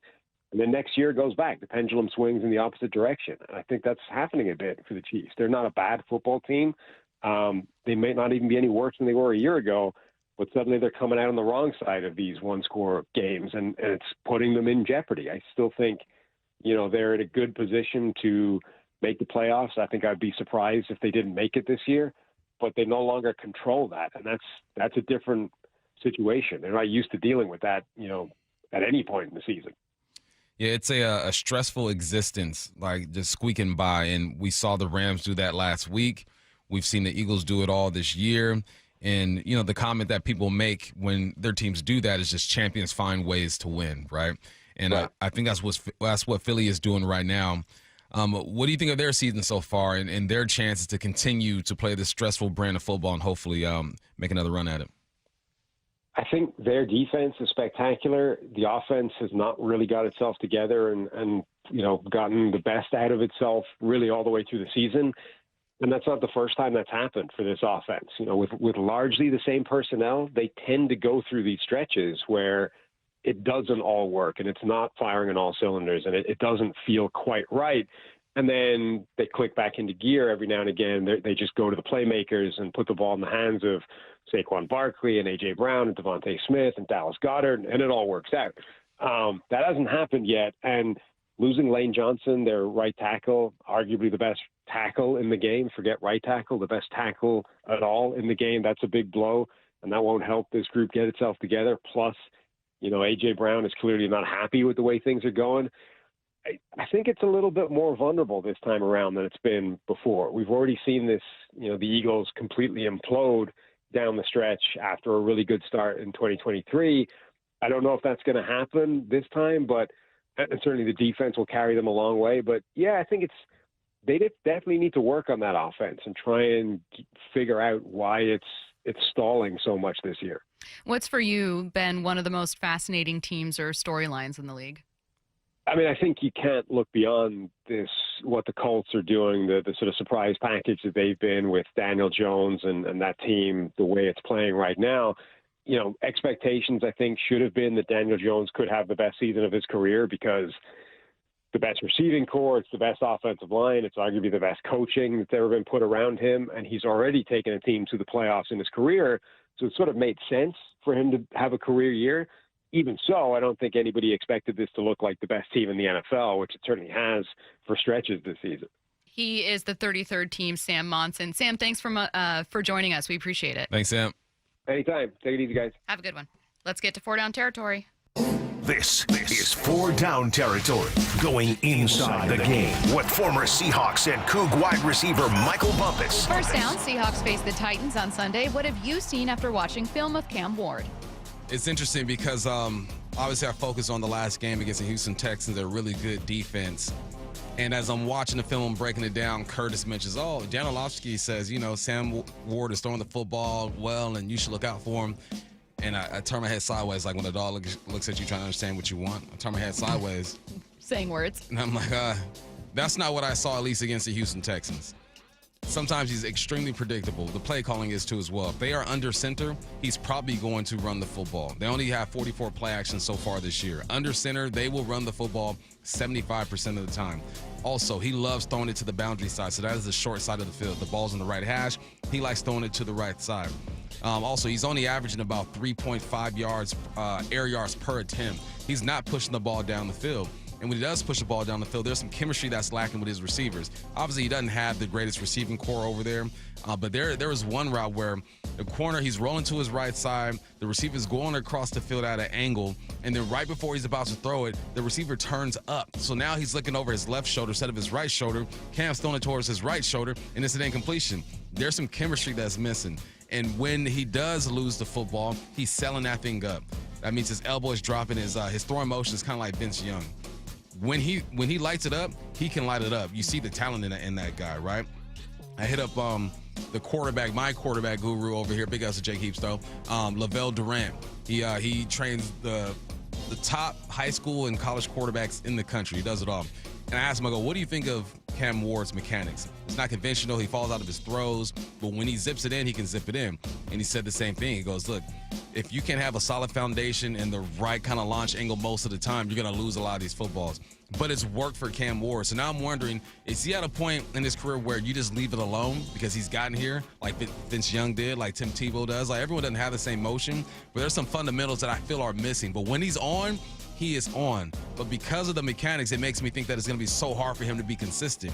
He's a good ball player. Obviously, I think he's worthy of the number one spot, but there's a lot going wrong over there with Tennessee in that offense. Do you think questions about whether Tennessee, who will have the number one pick in all likelihood, should entertain a quarterback are just silly? It's like, what, because they have number one, why would you do that? Nah, I think you can roll with Cam, Yeah. but I think that you got to get the right coaches around him. Okay. He needs a quarterback whisperer. He's good, though. Don't get me wrong. He can light you up, but there's some mechanics going on there. Development there. Second down. What can this game look like if all goes well? Absolute blowout. It can look like an absolute blowout. It could look like the Cardinals. It could look like the Saints. And the reason why, Commanders, because, look, offensively, the Titans are last when it comes to total yards.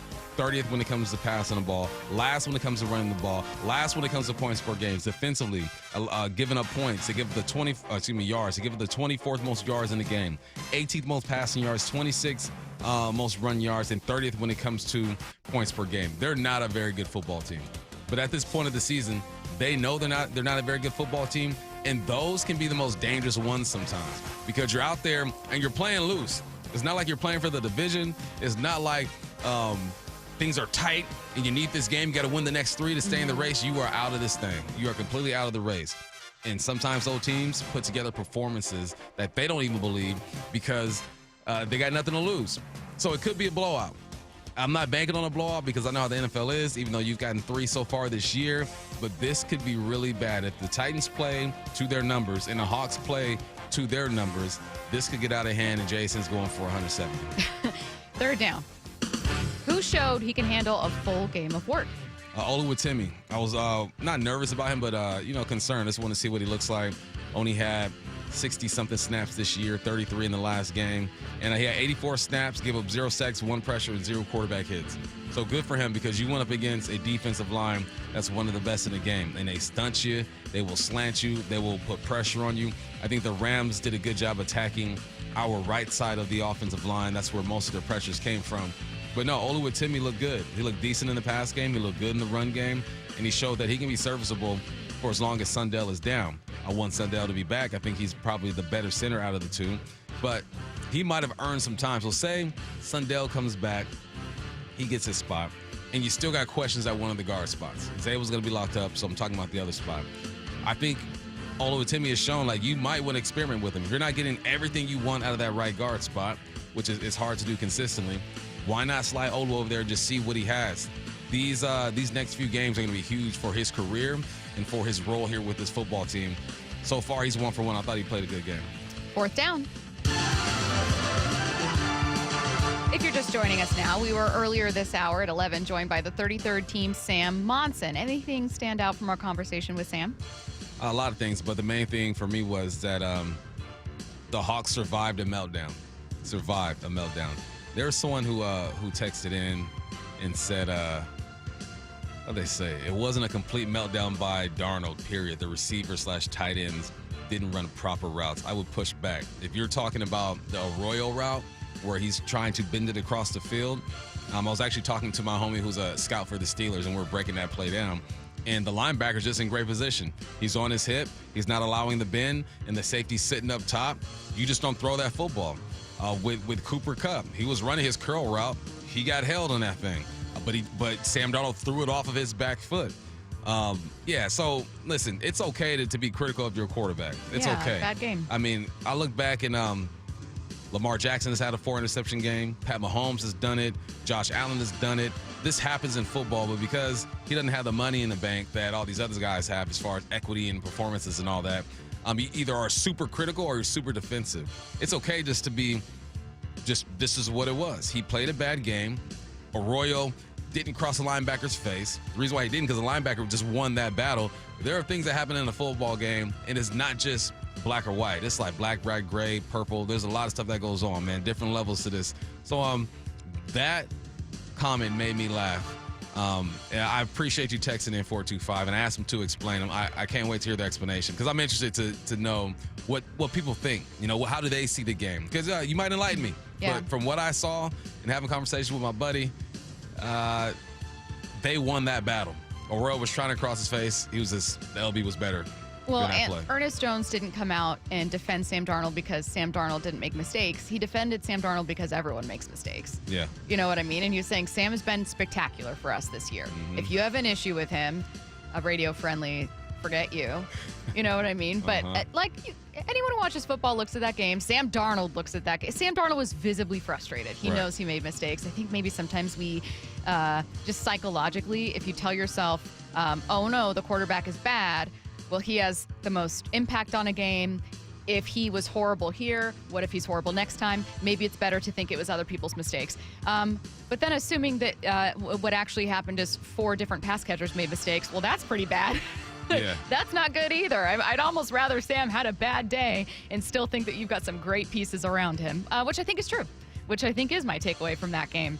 Sam Darnold made mistakes against a defense that's very, very good at bringing pressure. You heard Sam Monson talk about it. I think Sam Darnold's going to be cooking on Sunday against the Titans, and I think this team can be a Super Bowl team if things go their way. And that's a fun conversation to have. Coming up next, Cleveland Sports Radio is melting down, and there's a host taking a shot at Seattle. That's next. Wyman and Bob. To me, the biggest thing about this Naylor deal every afternoon at 2 is not that they signed him, not that he makes sense, that he fits perfectly. All of that is true. What it represents to me is a shift in philosophy with ownership, with the front office. It's the biggest free agent deal since Jerry DiPoto's been in charge. And to me, this represents a huge change in philosophy that I hope continues while they address other positions. Dave Wyman and Bob Stelton, only on Seattle Sports and Seattle Sports on YouTube. Hey, it's Bob Stelton here, and I can see clearly now. It's amazing. Let me tell you about one of the best decisions I've ever made in my life. That's when I went to K2 Vision for Refractive Lens Exchange, or RLE. Dr. Kopstein started K2 Vision with Dr. King from King LASIK, the most experienced LASIK surgeon in the Northwest. King LASIK plus K2 Vision equals freedom vision for every stage of life. No glasses, contacts, readers, or cataracts. So if you're somebody that struggles with distance vision and now you always need a pair of reading glasses, K2 Vision RLE could be your perfect permanent solution to spending your good active years not needing reading glasses. And here's the capper. You're never going to develop a cataract. I'm somebody that needed readers in every room of the house. I needed to see the scoreboard out at ball games. I just couldn't see clearly. That has all changed thanks to RLE. Whether it's LASIK, EVO ICL, or RLE, trust the most experienced team of doctors to point you in the right direction. Schedule your free Zoom consultation today at K2VisionRLE.com. That's K2VisionRLE.com. Life's expensive enough, isn't it? Groceries, gas, kids' activities. Sometimes your roof needs replacing, but your budget says not now. Hi, I'm Justin Shirley, CEO of State Roofing and Exteriors. We want to help with an offer to lift that weight off your shoulders. Get 0 down, 0 payments, and 0 interest for up to 24 months, or save up to $3,000 on a new roof today. Call 866-ROOF-ROOF or visit stateroofing.com. Running a business means wearing multiple hats. So if you're like me, you probably started out using your personal phone, taking client calls and texts nonstop. As my business grew, I needed something smarter. That's when I switched to Quo, the #1 business phone system. Quo works right on your phone or computer. No carrying 2 phones, no clunky landline, just one easy app you can try for free. Your team can share one number and handle calls and texts together like a shared inbox. Any teammate can jump into the conversation, so customers get faster responses. And Quo's AI assistant summarizes your calls and responds to customers 24/7, so you never miss a lead or opportunity. All this starts at just $15 a month. That's basically 2 coffees. You can even keep your current business phone number. Find out why 90,000 businesses trust Quo. No missed calls, no missed customers. Try Quo for free at quo.com/sports. That's quo.com/sports to try Quo free. QUO.com/SPORTS. This is the story of the one. As a custodial supervisor at a high school, he knows that during cold and flu season, germs spread fast. It's why he partners with Grainger to stay fully stocked on the products and supplies he needs, from tissues to disinfectants to floor scrubbers. All so that he can help students, staff, and teachers stay healthy and focused. Call 1-800-GRAINGER, click Grainger.com, or just stop by. Grainger, for the ones who get it done. This is the story of the one. As a maintenance supervisor at a manufacturing facility, he knows keeping the line up and running is a top priority. That's why he chooses Grainger. Because when a drive belt gets damaged, Grainger makes it easy to find the exact specs for the replacement product he needs. And next day delivery helps ensure he'll have everything in place and running like clockwork. Call 1-800-GRAINGER, click Grainger.com, or just stop by. Grainger, for the ones who get it done. The home of the Seahawks, Seattle Sports. Touchdown! Seahawks! Ken Walker III! Get everything Seahawks at seattlesports.com.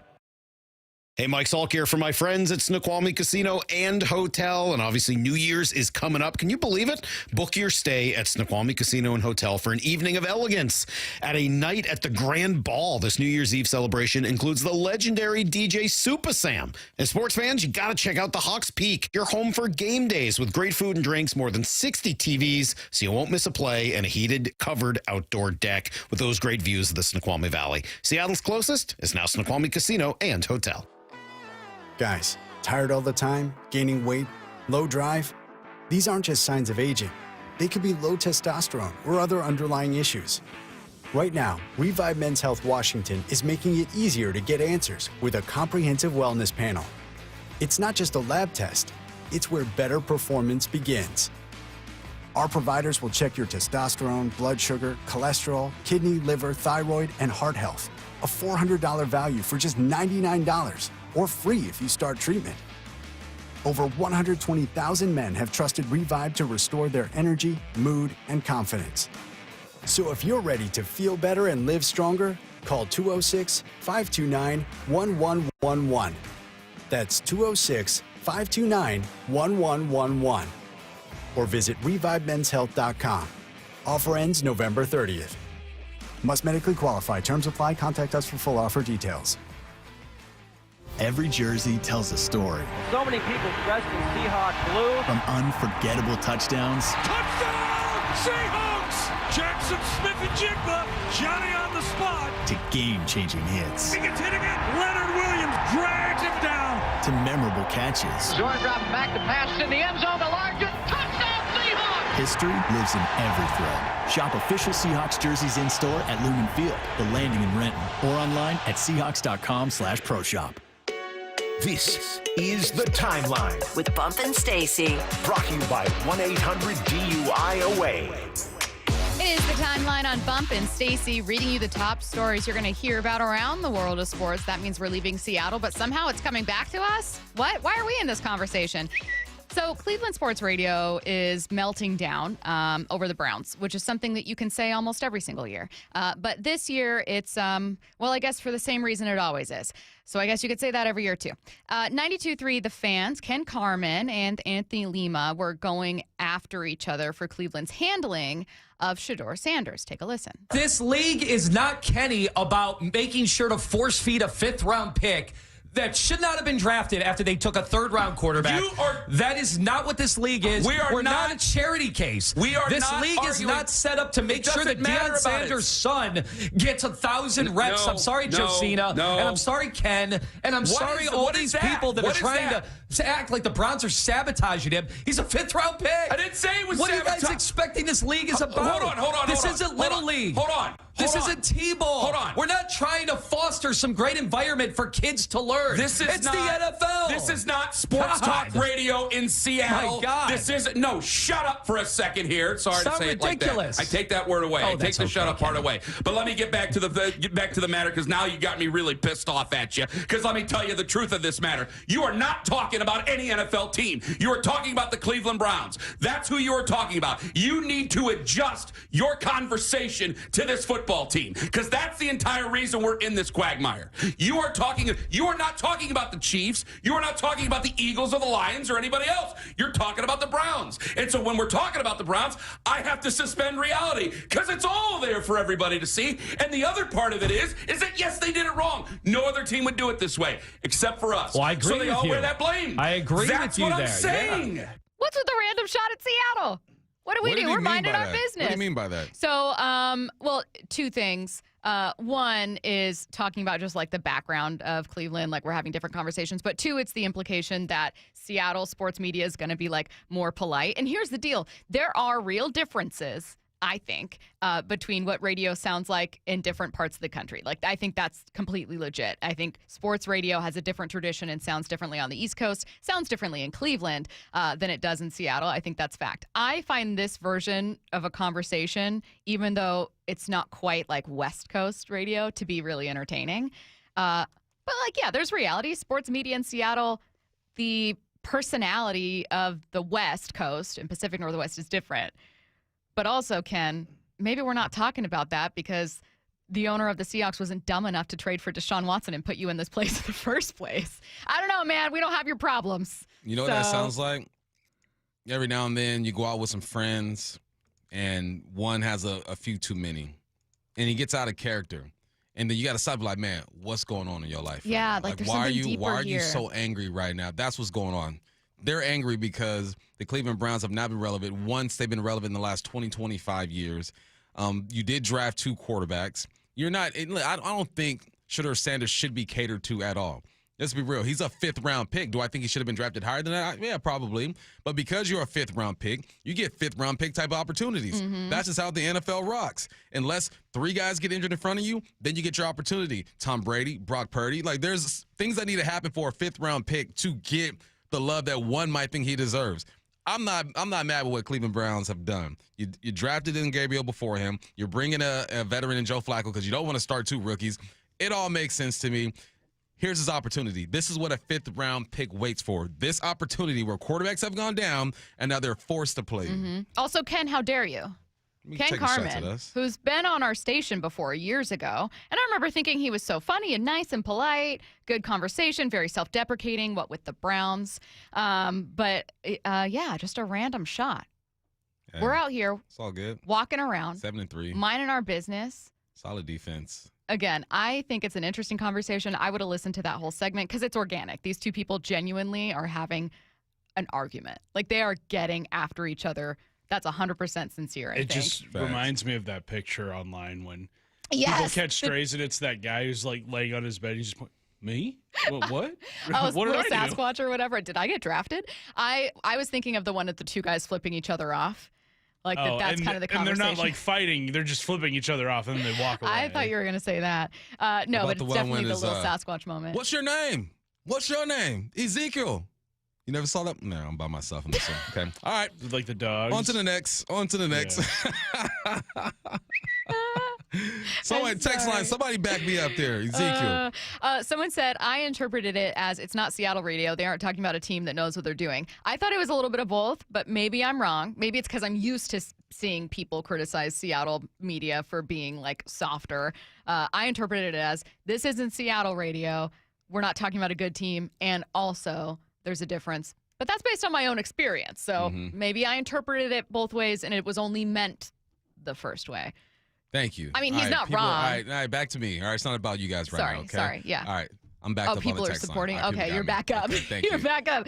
Text line's got you. Don't worry about it. Next up, the Mariners have announced celebration plans for their 50th season in 2026. Fans can now vote on the top 50 Mariners in team history through February 20th at mariners.com/50, and 50 is 50, not spelled out. Hey, Curtis, how hard was this one? The first 40, I think I got nailed it. Pretty good. The final 10, boy, there were some random ones I was picking. I will say there's some fun names on the list of candidates. Friends of the station, Charlie Furbush and Ryan Roland Smith. Hey, let's go. Sorry guys, I didn't vote for you, but wow, the audacity. Oh, the fix is in for me. If I know you and like you, check. That's all it takes. I can be bought. But there were some interesting names like Alex Rodriguez and Robinson Cano. I mean, they both kind of ended their Mariners tenures in different ways, ways that didn't leave a good taste in the mouths of the fan base. But if they honor them, will they show up? Will they be there for that? That'd be pretty cool. It would be very cool. Cool for one of those situations where it's like, oh man, you're throwing hot grease on this this fire. Yeah. Okay, so again, mariners.com/50. Next story. Also, sidebar before the next story. Has everyone on the planet seen this video except for me and Curtis? Because now the text line is full of people mentioning the video. I've seen it. What? Yeah. So just me. It's 2 dogs. Yeah. I felt like I've seen every viral video on the planet. You've probably seen it. We can't quote it on air because I can see that from the text line. In it. Yeah. I can see it from listeners. It looks like a funny video based on the words people are texting in. It's How have I not dumb seen funny. it? You're probably it's so stupid. You stupid men laughing at silly dogs. Okay, I don't make fun of men. Do I make fun of you guys in your background stories for EA Sports College Football or whatever it is you play? Yeah. Yeah. I do. It's part of us. It's called imagination. Learn about it. Yeah. This isn't Curtis's Conspiracy Corner, trademark, but it might be. Are the New Jersey Devils cursed? That's our next story. Again, stepping outside of Seattle for some of these. They currently have 10 players out with various injuries. 10 players. The latest was star player Jack Hughes, who injured his hand in a freak accident at a restaurant over the weekend. That's weird. Yikes. That is weird. Freak accident at a restaurant. Yeah. So what's behind the rash of injuries? Could it be not because they're the Devils, but because of where their arena is built? Newark's Prudential Center was built on top of what used to be an old church that contained 2 mummified bodies from the 19th century. Beg pardon? What? That is correct. Beg pardon? Are mummies to blame for the Devils' bad injury luck? Well, a reporter from NewJersey.com asked an archaeologist who found them what he thinks. He said, I don't think so. But let's ignore that part of it. Let's ignore that part of the story with an actual archaeologist. What are we doing mummifying people as recently as the 1800s? Thank you. I thought that was like ancient Egypt. Maybe it was a request. You know what, though? People were still doing weird things. I was listening to The Dollop, which is this like history comedy podcast, and they had an episode about how not even that long ago, like around the same time, people thought that there were vampires, like a vampire epidemic in Boston. And you didn't know someone was a vampire until they were dead. You had to open them up and find out. Okay. And I forget how they like tested it, but like this isn't like 1710 we're talking about. This is like, you know, it was like 18 whatever. It's enough to be a little strange.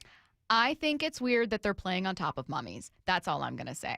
I think that the New Jersey Devils playing on top of a church with mummified bodies in it, I'm sorry, but the ingredients are there for this conspiracy soup, and I am buying into it. Didn't they say the Hawks practice facility was built on like native grounds or some sort? The Seahawks one? Hey. I mean, everything out here is right? an ancient burial Still ground. got a Super Bowl win out of that. So apparently the mummies in that case were like, let them have fun. Yeah, maybe the Devils should consult with the Seahawks people and just see how they handle the whole situation. No, I think they should stay far away. I think that they should mind their own business, and I think they need to move their entire arena. I know that that's a little dramatic and an overreaction, but I think you have no choice but to move your arena. Coming up next, a former quarterback's assessment of Sam Darnold's rough performance. Get inside the huddle. The handoff inside. He's going to go. Touchdown, Seahawks. Taking you inside the VMAC every week. Thursdays, noon to 2. Our guys show up to play. Player interviews. It's obviously been paying off. Just going to continue to do that. Previewing this week's matchup. We'll say they come out and just run the ball down the Niners' throats. And everything Seahawks. If anybody had a doubt, don't. The Huddle. Every Thursday at noon. Exclusively on the home of the Seahawks. Seattle Sports. I had pain. I had numbness in my feet. That pain and that numbness just got worse and worse and worse as time went on. This is Greg describing life with neuropathy. I went to 5 podiatrists, tried different treatments, tried different orthotics, tried different shoes, had cortisone shots in the tops and the bottoms of my feet. Saw a neurologist. All my medical doctors said, can't help you. Live with the pain. You're not going to be able to sleep. This is your life. And then I just gave up until I found Sound Pain Solutions. I'm Dr. Mark Shelley, a chiropractic physician and board-certified functional neurologist at Sound Pain Solutions. Our neuropathy treatments can rehabilitate damaged nerves. We use FDA-cleared, non-surgical, drug, and pain-free procedures that help neuropathy sufferers like Greg find relief. I feel better. I mean, just feeling better is huge. If you experience numbness, shooting or burning pains, or loss of balance, call us. Sound Pain Solutions, 855-996-0025, or click soundpainsolutions.com.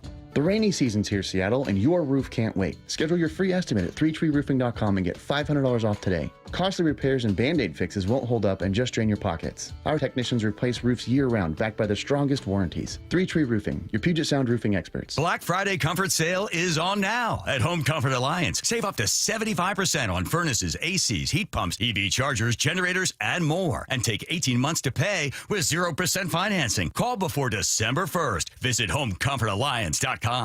For over 50 years, Bucky's Complete Auto Repair has been the one locals trust for honest pricing, expert service, and guaranteed repairs. This dedication has earned them a Carfax Preferred designation. At Buc-ee's, every customer gets detailed Carfax updates, timely service reminders, and a full service history, all at your fingertips. With 16 family-owned locations, no appointment needed, and easy financing, Buc-ee's makes auto care simple. Visit Buc-ee's.com today and drive with confidence. Buc-ee's.com. Progressive knows there are some surprisingly expensive things in life, like rugs. People say a rug would really bring the room together. And sure, you don't know what that means, but it sounds important.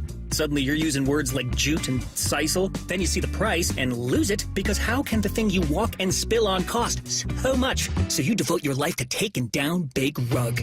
But then you remember that switching your home and auto to Progressive could save you hundreds. So, looks like Big Rug is safe. For now. Progressive Casualty Insurance Company, affiliates, and other insurers. Not available in all states. This is the story of the one. As a custodial supervisor at a high school, he knows that during cold and flu season, germs spread fast. It's why he partners with Grainger to stay fully stocked on the products and supplies he needs, from tissues to disinfectants to floor scrubbers. Also that he can help students, staff, and teachers stay healthy and focused. Call 1-800-GRAINGER, click Grainger.com, or just stop by. Grainger, for the ones who get it done. When businesses thrive, communities score. That's why Bank of America is the official bank of FIFA World Cup here in Seattle. And our more than 95 local business specialists are ready to help your business win. What would you like the power to do? Learn more at bankofamerica.com/local business. Bank of America, official bank of FIFA World Cup 2026.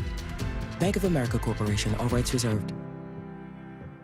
Want more Seahawks content? Join me, G. Scott, on The Reset. New episodes of the podcast every Monday and Thursday on YouTube or on the Seattle Sports app. You've heard the saying, you never get a second chance to make a first impression. Since 1926, my family's been helping local businesses make great first, second, and long-term impressions. We know how to make your company look good with quality uniforms, logoed apparel, floor mats, linens, and more. If you're paying for linen service or doing it yourself, let's have the conversation. The information and quote are free, but the savings and service can really add up. Visit suplinen.com. Superior Linen Service. It's what we do. Hey, it's Dr. Coogan with Eastside Weight Loss Clinic, and I have great news. We're having our biggest sale of the year. Over $300 off our normal pricing through December 19th. We know it's hard to stay on track during the holidays, and we want to help. This could be the year you actually lose weight over the holidays and set yourself up for success in January. The best part? You can lose weight and still enjoy those special holiday dinners. No shots, no exercise, no fake food. Just a plan that teaches you how to reset your metabolism and keep the weight off for good. Free consultation at eastsideweightlossklinik.com. Yeah, Mike Salk here, and I've worked with Eastside Weight Loss Clinic for years, and this is the biggest sale I've ever seen from them. $300 off? I did the program myself, losing 35 pounds in just 8 weeks. Take advantage of this awesome sale before the holidays. Join the 4,000 clients who we've helped lose 20 to 30 pounds in 60 days and take advantage of our lowest pricing of the year. Even if you want to start in January, lock in these prices now. Our remote programs allow you to lose weight from anywhere. Schedule your free consultation at eastsideweightlossklinik.com. Dr. Ryan Coogan, D.C. Results may vary. We live for the jaw droppers. Gets hit in the backfield and dropped. Guess who? Witherspoon. The deep balls sent sky high. Gonna throw right down the seam. Touchdown, Seahawks! Big moments that throw you out of your seat. And it's intercepted. Richard Sherman with a leaping interception. Questioning the laws of physics and worthy of the celebration. Celebrating 50 seasons of Seahawks football. Visit Seahawks.com/tickets today. From the Quantum Fiber Studio, you're listening to Bumpin' Stacy. Weekdays 10 to 2. On Seattle Sports and 97.3 FM HD2. Mike Macdonald's Wednesday press conference coming up in about 20 minutes. Before we get to it, a former quarterback's assessment of Sam Darnold's rough performance. Sam Darnold threw 4 interceptions. That's not good. And they're on him. I think you've heard some conflicting opinions about, I think all 4 are on him, a bad day. I think maybe 1 isn't, maybe 2. But look, everyone can watch that game and go, oh no, Sam, it was your worst game of the season. So I have a listener question, and I have some sound from Joel Klatt. We are going to start with sound from Joel, and then I'm going to get to a listener question about how Sam could have done things a bit differently. So first, Joel Klatt with Brock and Salk explained some of the decisions. It is only explained through panic. That's it. You cannot explain it any other way other than he panicked. There's absolutely no reason to throw that football. The offense doesn't suggest you're throwing it there. It's not even that like the defense is making it difficult on you or tricks you or like, oh, I see what you saw or thought or like, no. And we used to say all the time, the only place the football cannot go late is over the middle, period. Doesn't matter. And so to see that throw is alarming because, again, you see the panic. And then he said that struggling in big games as a trend is also alarming. And this was a division matchup, and it was a giant game. And he went back to the guy who's sitting on the bench against as a Jet saying, I see ghosts. And that's a trend that is alarming, and it was always in the back of some of our minds as he's playing this great football and efficient football is like, okay, what happens when it's like, this is a matchup? This is where playoff implications lie. This is where Super Bowl implications lie. How does he play in those moments? And so I would be very concerned. Ultimately, we're talking about decision-making. What decisions could have been made, whether Sam Darnold has the ability to make good decisions under constant pressure or quick pressure. I don't know how to fine-tune it if you don't. That's ultimately what this conversation is about. And that's what it is for Joel Klatt. He's ultimately talking about decision-making being an issue. For him, it's very concerning. So I have a listener question. Do you want to react to anything Joel said first? No, I think he's right, especially this first interception. It is panic at the disco. My dude is panicking. He could have easily have rolled out to his left side, but he get to that back foot. He felt some pressure up the A-gap, got to that back foot, and just let it go. An inexcusable throw. Okay, question from a listener. Genuine football question for the rather uninformed. What options did Sam Darnold have instead of throwing where he threw them, the ones that ended up interceptions? A couple times it looked like he was still in the pocket, so he would have gotten an intentional grounding call, and then that would have, given us penalty yards. I genuinely want to know what you saw and whether he had options. Thanks. All right, well, this first interception, he's under center. It's a play action. You got two tight ends to the attached line of scrimmage and two receivers on the outside. Receiver to the right is running a go route. But it's important to know what defense the Rams are in. They're in a too-high man look, but one of those safeties rolls down to the middle of the field as like the robber to try to take away any deep crosses, right? So it turns into like a single high man with a robber going across the middle.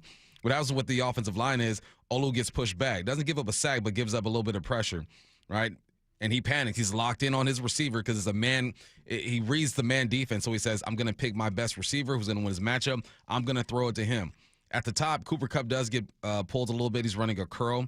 But the reason why he throws his pick, his eyes are locked in on Cooper Kupp at this point, and he's getting to his back foot. He lets it go. That robber safety just goes across the middle, takes it away. What he should have done is said, everyone's locked up. My feet are in good position. I'm going to roll out to my left or right side because there's space on either side and get outside the pocket and throw this thing away. Okay.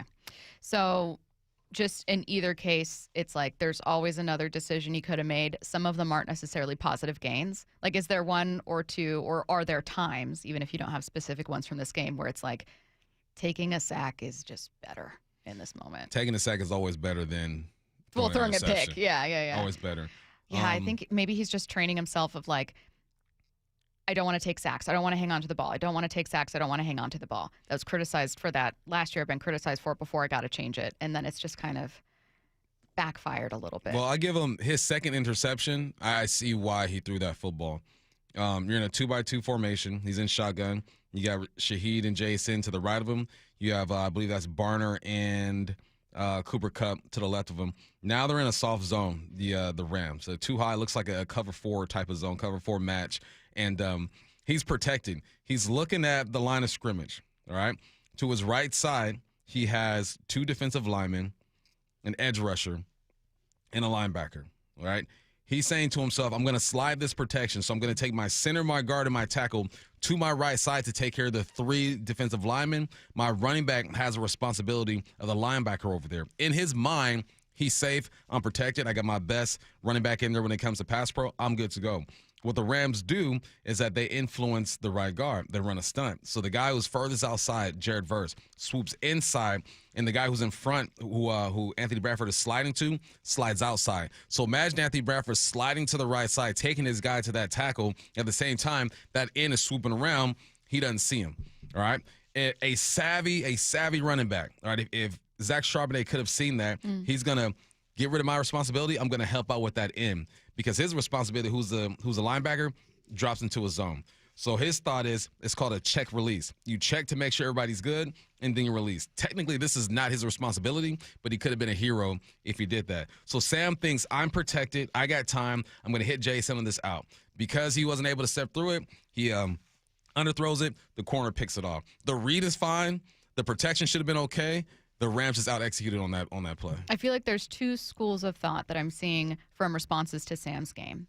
And I'm talking local responses. One, Sam panicked, made mistakes, and oh God, what if he's just going to do that in high-pressure moments? Yeah. The second one is more like this one from the 425, panicking under pressure. It's an offensive line and play calling issue. Well, that last one was offensive line. Offensive line / running back, kind of, if you want to throw him into the mix. That first one was all him. Yeah, Olu got pushed back a bit, but he wasn't beat. And you just have to know, man coverage, everyone's rolling deep. I'm going to get out of here and do his thing.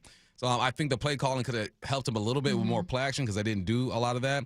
But no, that was Sam. It's okay to hold him accountable. All right, we're still trying to figure out who this guy is. Yeah, good stuff, Bump. Coming up next, the latest from Mike Macdonald.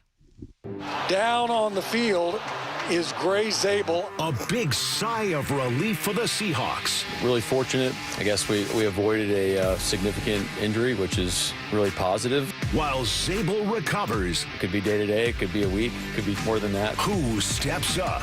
God bless Christian Haynes, man. He came in there. He's a tough sucker with heavy hands. This is the home of the Seahawks. Seattle Sports on 710, the Seattle Sports app, and Seattle Sports on YouTube.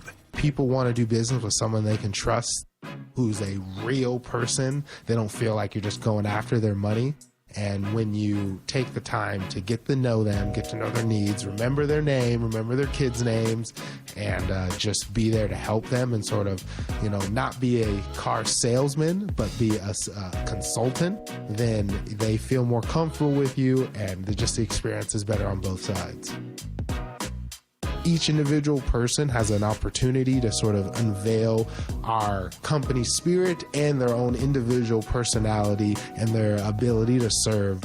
I myself, I have helped some families in the sense that, I've helped mom, helped dad, and then 2 years later, here's our daughter, she needs a car now. And it's one of the biggest compliments to know that you've earned this family's trust that now you're their guy. You want to be their guy.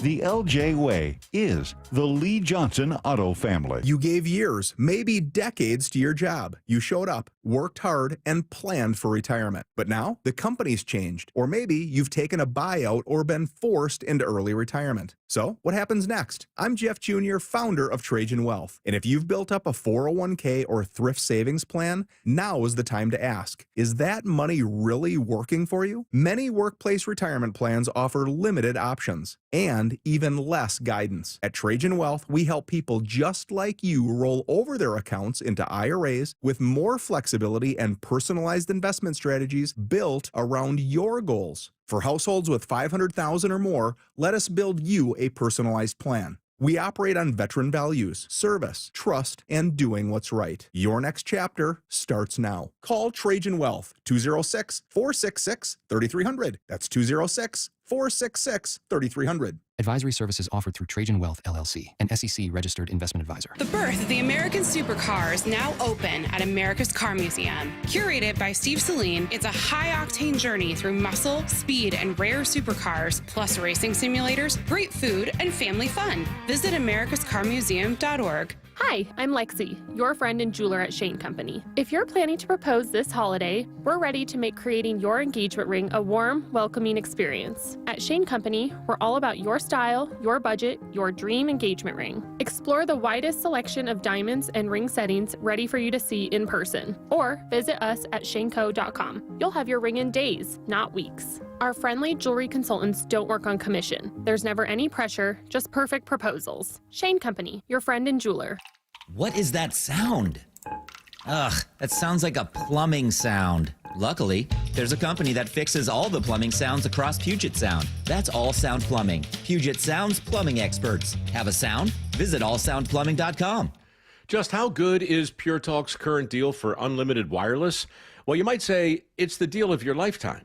Because right now, for just $29.95 a month, Pure Talk is offering unlimited talk, text, and data for life. Not your phone's life, your life. This is Pure Talk's top-tier plan. It comes with a crazy fast 5G network along with a 30-gig hotspot. And at just $29.95 a month, there has never been a better opportunity to lock in a ridiculously low rate for as long as you live. And save thousands and thousands of dollars along the way. This plan is normally $65 a month, but if you switch today, you will save over 50% every single month for the rest of your life. See what I mean? It really is the deal of your lifetime. Dial pound 250, say Mike Rowe. Offer ends 12/7. Some restrictions apply. Details at puretalk.com. Stacy Rost here from Seattle Sports. Ladies and gentlemen, this is for you too. Stubborn fat is really hard to get rid of. And then there's all those gimmicky lasers, fat freezing methods, prescriptions. But imagine a simple solution that takes just one day and provides immediate, noticeable results. Introducing ProSculpt. ProSculpt uses air-assisted technology that's safe and gentle, yet powerful, delivering instant fat-reducing and skin-tightening results. Performed by board-certified plastic surgeons while fully awake, ProSculpt contours your body with minimal downtime. It's designed to target problem areas: waistline, face, neck, arms, thighs. ProSculpt gently removes unwanted fat and tightens loose skin with FDA-cleared plasma technology, all in a simple, guaranteed one-day procedure. ProSculpt is one and done. For your free consultation and $250 off, visit ProSculpt.com for powerful permanent fat removal and skin tightening that works for ladies and you men. It's ProSculpt.com. Let's go! This is Seattle Sports. Streaming through the Seattle Sports app. KIRO AM Seattle. KIRO FM HD2 Tacoma. Home of the Seahawks, Mariners, and everything Seattle sports. Seattle Sports Snapshot. Two notable updates from the NFL. Shedeur Sanders will make his first career start for the Browns this Sunday against the Raiders. That was announced by head coach Kevin Stefanski this morning. In Atlanta, Falcons quarterback Michael Penix Jr. will have season-ending surgery on a partially torn left ACL. Atlanta will turn to Kirk Cousins for the remainder of the season, though the veteran will be without Drake London this Sunday. Snapshot, brought to you by Miller Lite. When it's game time, it's Miller time. From the Quantum Fiber Studio, this is Bump and Stacy on Seattle Sports. Streaming through the Seattle Sports app and at seattlesports.com. Now, here are your hosts, Michael Bumpus and Stacy Ross. Here we go now. We are waiting on head coach Mike Macdonald, who's scheduled to have his Wednesday press conference, hopefully get a few injury updates, hear what he has to think after spending a couple days looking at the tape. Matt will interrupt us, and it'll sound like this. Oh, my God, the coach. It's his favorite part of the day because he gets to just, like, turn off our mics, tell us to shut up, and then send you guys straight to a live press conference. I know you like doing it. It really is the best part of this job, I got to tell you. It's so great. So until Mike Macdonald steps up to the podium. Again, we are watching live at Seahawks headquarters. I wanted to do a couple things here, all Seahawks related. First, I wanted to take a look at the rest of the Seahawks 2025 schedule and ask you, Bump, or listeners, whether you guys think that the Seahawks could hit or surpass their one of their highest win totals. The last time they got 13 wins was, did they go from 14 to 12 and 13 and 14? Or was one of those 13? 13 and 3 was 2013? Yes. Okay. 13-3, 12-4. Okay, thank you. So could they get to 13 wins for the first time since 2013 is my question. Could they get to 13 wins for the first time since 2013? If anyone needs a reminder, we'll bring up the schedule and go through it. Titans. W. Vikings. W. What about 9? I'm just kidding. Falcons. W. Against Kirk Cousins. W. Colts. W. It's at home. At home, thank you. W. I mean, at home, home field advantage. I think it because still I think exists. the Colts are fraud. So yeah, W. Yeah, that's true. You have to be philosophically consistent. Now, here's a tough one. That same week, both games at home, you do have a Thursday night game after the Colts against the Rams. W. Because Sam's not going to play like he did last last game against You the don't Rams. think the Rams are Sam kryptonite? Nah. Are you sure? No. I'm not sure. Why? Oh. I was going to ask, well, why don't you? And I'm just playing devil's advocate. But, hey, I mean, he hasn't beaten the Rams. Panthers. Panthers, yes. Niners, yes. Here's the thing. They can win all these games. Yeah. Will they? Who's going to be available? Who's going to be injured? Can Shams shake off the woes? Is the offensive line going to protect? How healthy is the defense? Right now, the way this team is right now, from what I've seen from them right now, I can see them winning all these games. But it's a week-by-week type of league. Things happen. That's why there's power rankings every week, because you think the Chiefs are dead this week, then they're back the next week. You think that the Seahawks are number one in the league. Now they're 8, according to some. As of now, I can see them winning all these things. I'll say this. It's been a minute, and by that I mean a long time, since I've looked at the Seahawks schedule, and for at least 5 or 6 games in a row, felt pretty confident about a win. And I know Any Given Sunday, great movie, but also a truth about the NFL. And that you don't want to sound as though you're looking past opponents. Completely understand that. But does any of us seriously think, oh, man, Seahawks they're going to have trouble against the Titans? There are talented players on that team. There are good coaches in that organization. The Titans are an NFL team. They have a win. They have 2. I think they have 2. Yeah. Who knows? Who can say? They're not a very good team, though. Seattle is much better. So, yeah, I'm not looking past them, but I am looking at this one going, okay, that's a win. Vikings with McCarthy. McCarthy's really figuring it out. That's a win. It's been a long time. We always talk about, well, I just said at this show that personnel wins you the ball game most of the time. Yeah, Titans ain't got it. They ain't got the personnel. There's no one on that team that pops out on the screen to me other than Cam Ward at times when he makes those amazing throws. Let me hit you with this one. It's not a Friday, but I do have a bold take from a listener. Seahawks don't lose again. Yeah, I mean. Well, do you seriously believe that? Today I do. Today. Why do you believe today the Seahawks will not lose again for the rest of the season? Because I believe that Sam's going to bounce back. Okay. I believe this defense is going to be consistent. JSN is still going to be the best receiver in the game. They're going to do just enough in the run game to keep these going. Yeah, I think they could win the rest of these games today. But holler at me after Sunday, and I might see something that concerns me a bit more. Or, someone's not performing the way that I hope they'd like to. Someone doesn't return. Like, there are things, so many moving parts when it comes to this.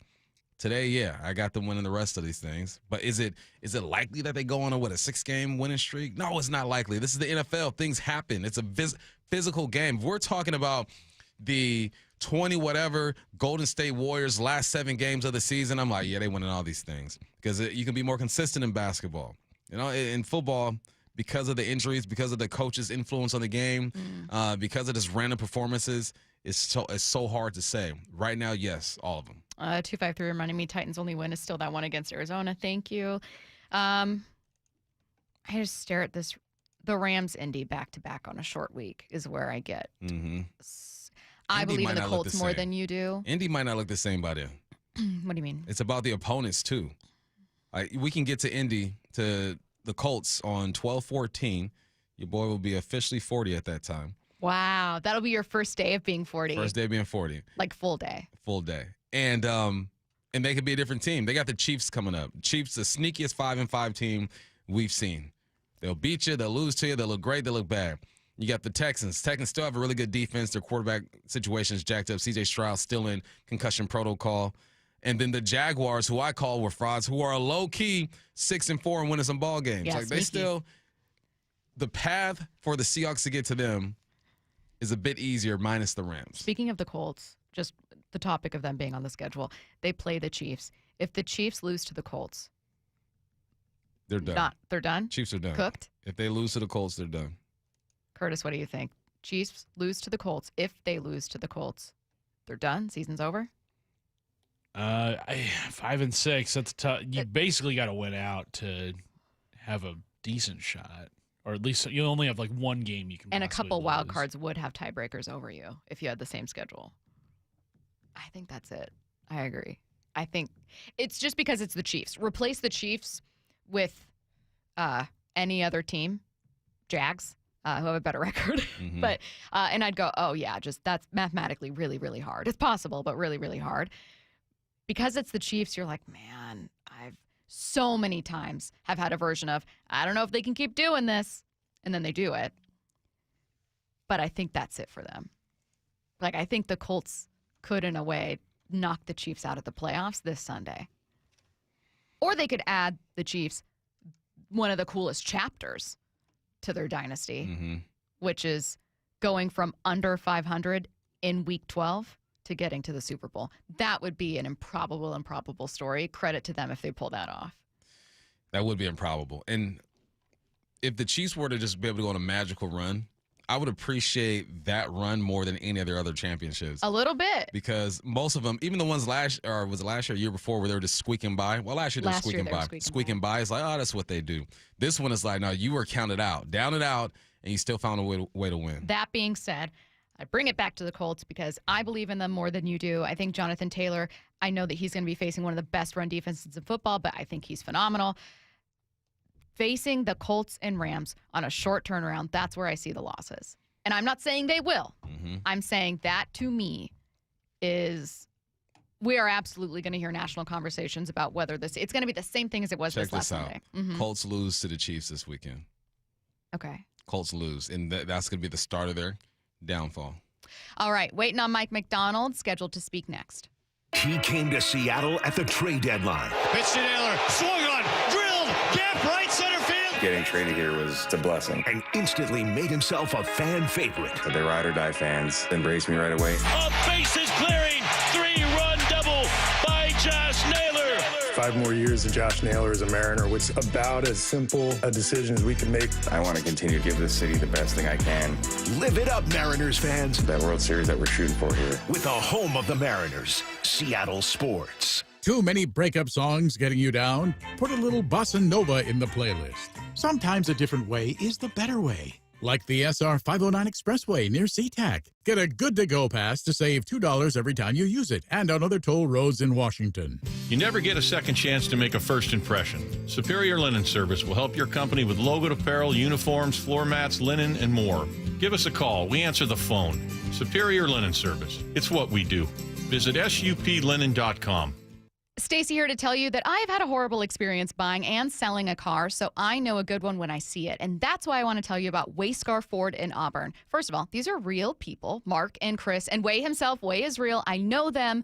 I love them, and you will too. They want you to have a hassle-free, no-pressure experience when you're looking to sell a car or buy a new one. And let me tell you what, trusting the people you're working with is massive. Again, I sold my old car years ago to this place that absolutely ripped me off. I wish I would have known about what Wayscar Ford does, which is this. It's their vehicle profit share program. You bring in your car you're looking to sell. They'll give you a true evaluation. If you accept the offer, they'll pay you the same day. Then once they resell the car, they'll split any profit they make with you. 50-50. The program is a win-win for everyone. They get to save money on auction fees and stuff like that. You get to avoid scams and hassle. Plus, you can upgrade to a new model from their vast inventory like I did. I recommend a Bronco Sport. I'm obsessed with mine. They've just surpassed sharing over $1 million with people who have sold them their cars. Find out how you can do it too at wayscarford.com. Guys, tired all the time? Gaining weight? Low drive? These aren't just signs of aging. They could be low testosterone or other underlying issues. Right now, Revive Men's Health Washington is making it easier to get answers with a comprehensive wellness panel. It's not just a lab test, it's where better performance begins. Our providers will check your testosterone, blood sugar, cholesterol, kidney, liver, thyroid, and heart health. A $400 value for just $99, or free if you start treatment. Over 120,000 men have trusted Revive to restore their energy, mood, and confidence. So if you're ready to feel better and live stronger, call 206-529-1111. That's 206-529-1111. Or visit ReviveMen'sHealth.com. Offer ends November 30th. Must medically qualify. Terms apply. Contact us for full offer details. Progressive presents a testimonial of sorts. Hey, slow down! Oh, yeah? Well, you drive like my grandma. She's a very attentive and courteous driver who wears a seatbelt and always uses her turn signals. She's also a talented painter and has very low cholesterol. Not that that has anything to do with her drive. We just thought a more complete picture of who she is might be interesting. Anyway, have a nice day. Safe driver? Get Snapchat from Progressive and get a personalized rate based on how you drive. Progressive Casualty Insurance Company and affiliates. Snapshot not available in California or from all agents. Surcharge possible for unsafe driving. This is the story of the one. As a custodial supervisor at a high school, he knows that during cold and flu season, germs spread fast. It's why he partners with Grainger to stay fully stocked on the products and supplies he needs, from tissues to disinfectants to floor scrubbers. All so that he can help students, staff, and teachers stay healthy and focused. Call 1-800-GRAINGER, click Grainger.com, or just stop by. Grainger, for the ones who get it done. This is the home of the Seahawks. Going to let one fly deep. Got a man out there. Ball is caught down at the 10-yard line, and it's JSN. Seattle Sports.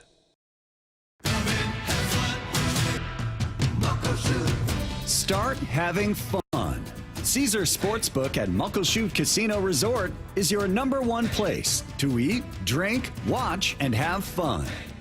Keep up with your favorite sports anywhere and everywhere on property with the mobile app. Visit MuckleshootCasino.com today. Scan the QR code and let the play begin. Muckleshoot.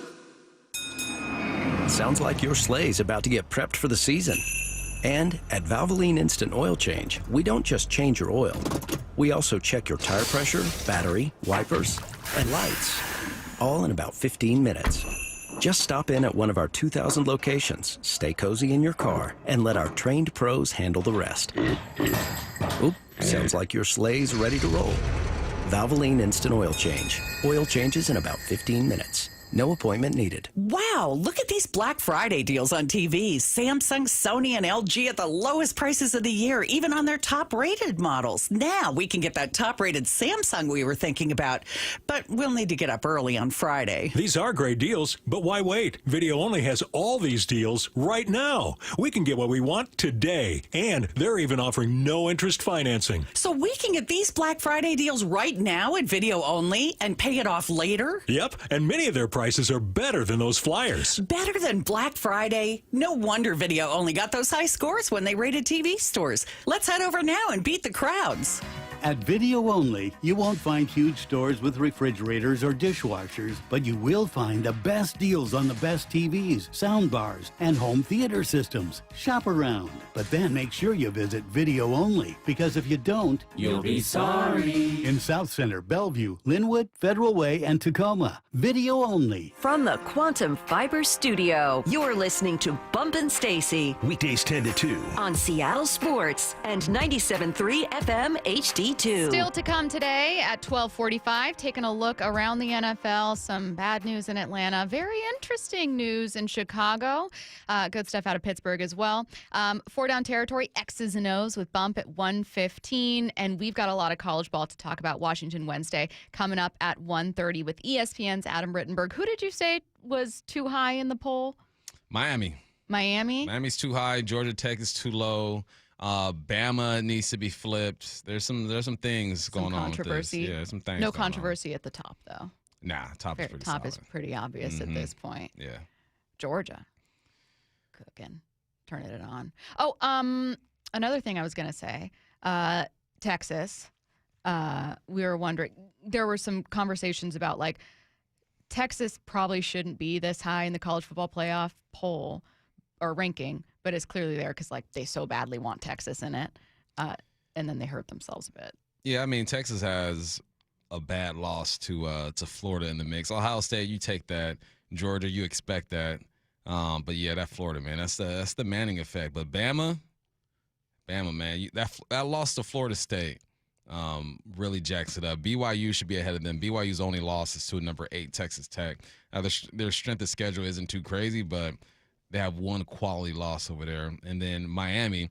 How can Miami be higher than Georgia Tech? Miami is not even first in their own conference. Like, this is just look at the talent we have over there. That's definitely what it is, the brand. Let's put them above these guys. Got a loss to Louisville and SMU. 2 conference losses. They're not even the head of their conference yet. They're ahead of Georgia Tech. Who's being most disrespected?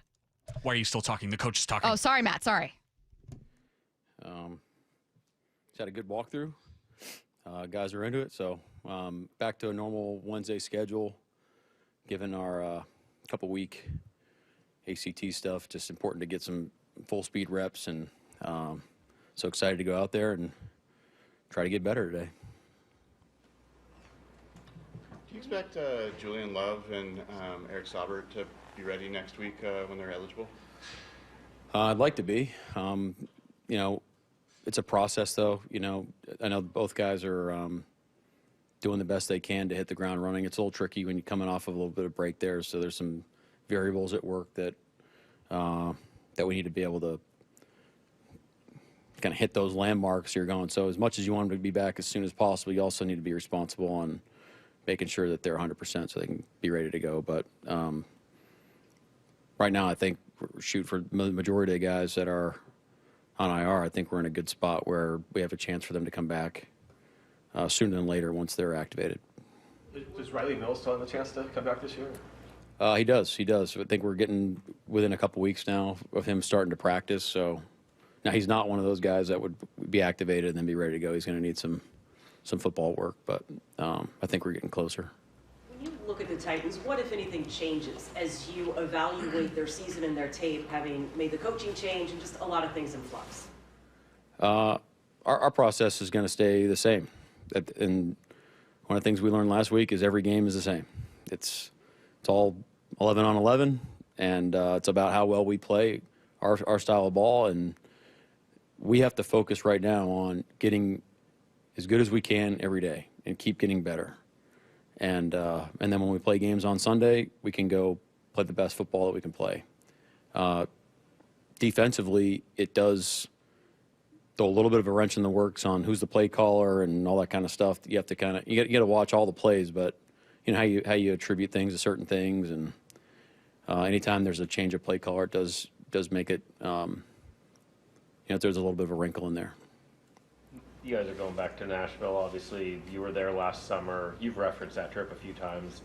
How did spending that time there as a young, new team kind of help you guys get to where you are now? Man, now it feels like forever ago. But that was a great trip. I think that was one of the things that, getting feedback from the guys and a lot of the other people in our organization said that was, really critical for our, team coming together last year, and provided a little bit of a blueprint for us on what we needed to be able to do to become tough and connected like we wanted to this offseason.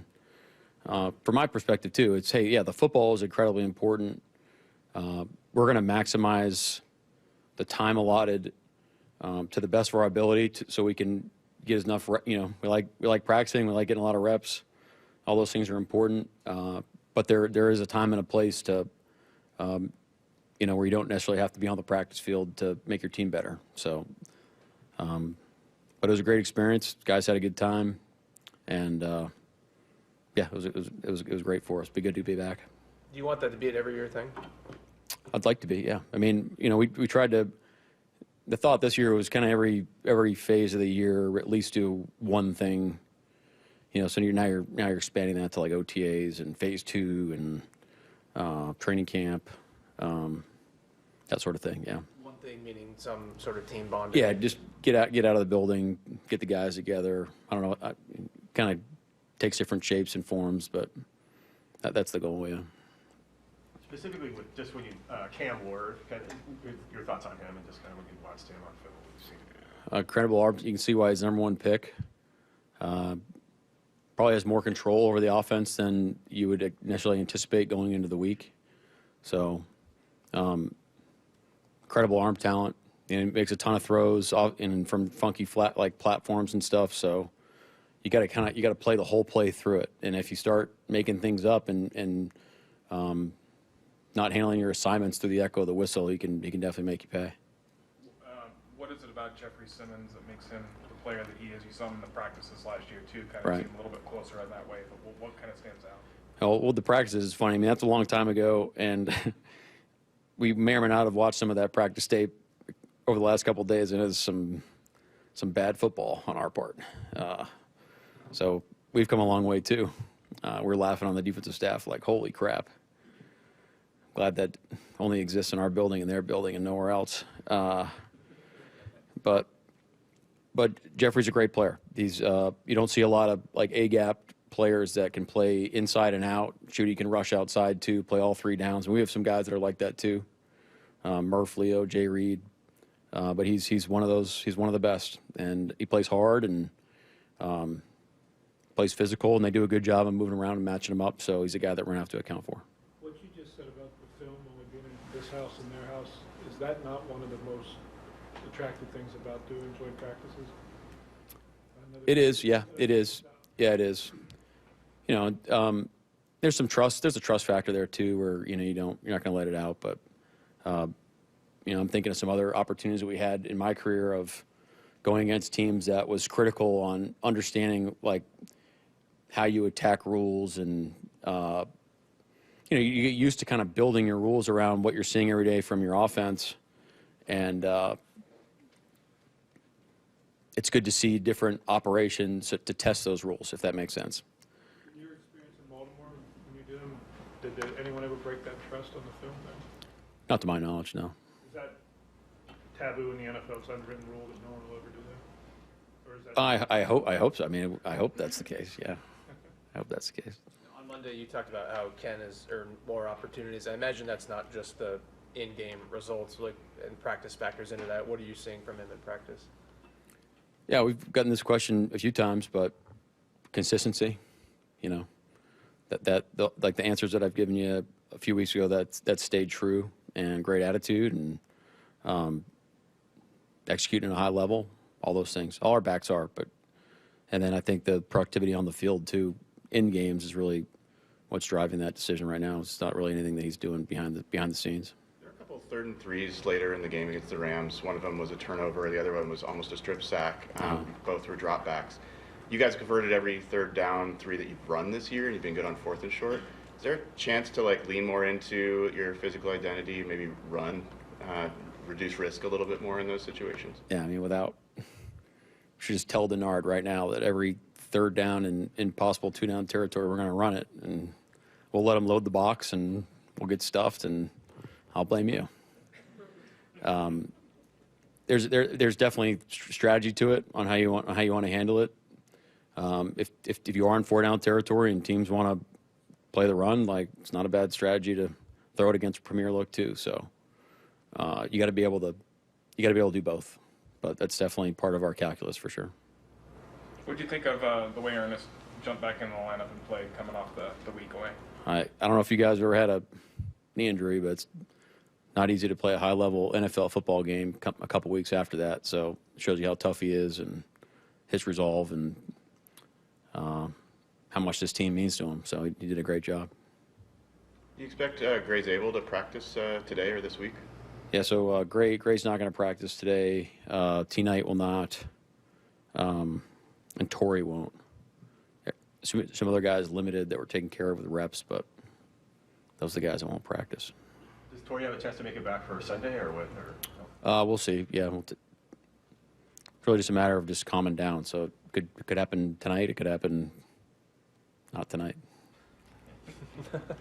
You touched on this a little Monday, but the way you used all 3 corners on Sunday, how going forward, is that going to be kind of a scheme and matchup thing each week, or do you want to? Well, I think the way we explain it to the guys is it's a week-to-week evaluation of how they're playing and how the team's playing. It's not just them. There's some other positions at play. It's how well Nick's playing, our inside backer position, how we match up there, safety position, how we match up there, especially with Julian possibly coming back soon.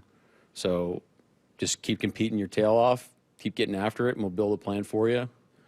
But all 3 guys played I thought at a high level in the game and deserved to play a lot. It's just, we play 11 on 11. There's only so many corner spots out there, You guys had a lot of heavy protections, and the Rams were able to get some pressure on those. I'm just kind of curious what you saw looking back on the offensive line play from that game. Well, I think as an offense, we need to finish plays better. So we call it eat.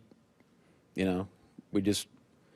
have an identity about how we want to play and how we want to finish plays, and we want to do it going forward. And we talk about finishing in a dominant position, and there's a lot of good stuff on there where we can say, hey, this is the way it looks, but we need to finish plays better as a whole, really all 3 levels of our offense. We've heard you and other teammates talk about Sam, just how steady and calm and cool he is. Have you seen any change in him this week, or I guess how's he responded to Sunday? Well, it was good. I just called the sack in 2 minutes, and he wasn't very happy about that. So in a walkthrough, so I'd say nothing's really changed. We've seen earlier this season when there was a loss, this team bounces back. When 3 in a row, then you lost. You won 4 in a row. What is it about this team that they are uniquely built to bounce back from those situations and hit that high level of football again? Yeah, I think when you start walking around talking about process over result, and then all of a sudden some result happens that you don't like, and then you start talking about the result, then what are we doing? It's kind of like coaching the result. Like, hey, tackle better. Well, okay, well, how are we going to get that done? We got to run the ball better. Well, you can't just tell Clint to call better plays that are going to work. It's like you got to go back through the whole process of what goes behind all those things. And so if we're going to back up what we've been saying, we're just going to dial in our process, and those things can change. Like we changed a little bit how we're going to practice this week because we feel like what the team needs to take the next step. That's going to be our approach. But the mentality, all those principles that we talk about, that'll stay the same. And our goal is to continue to get better. We realize there's a great opportunity to get better. You leave the game saying, man, like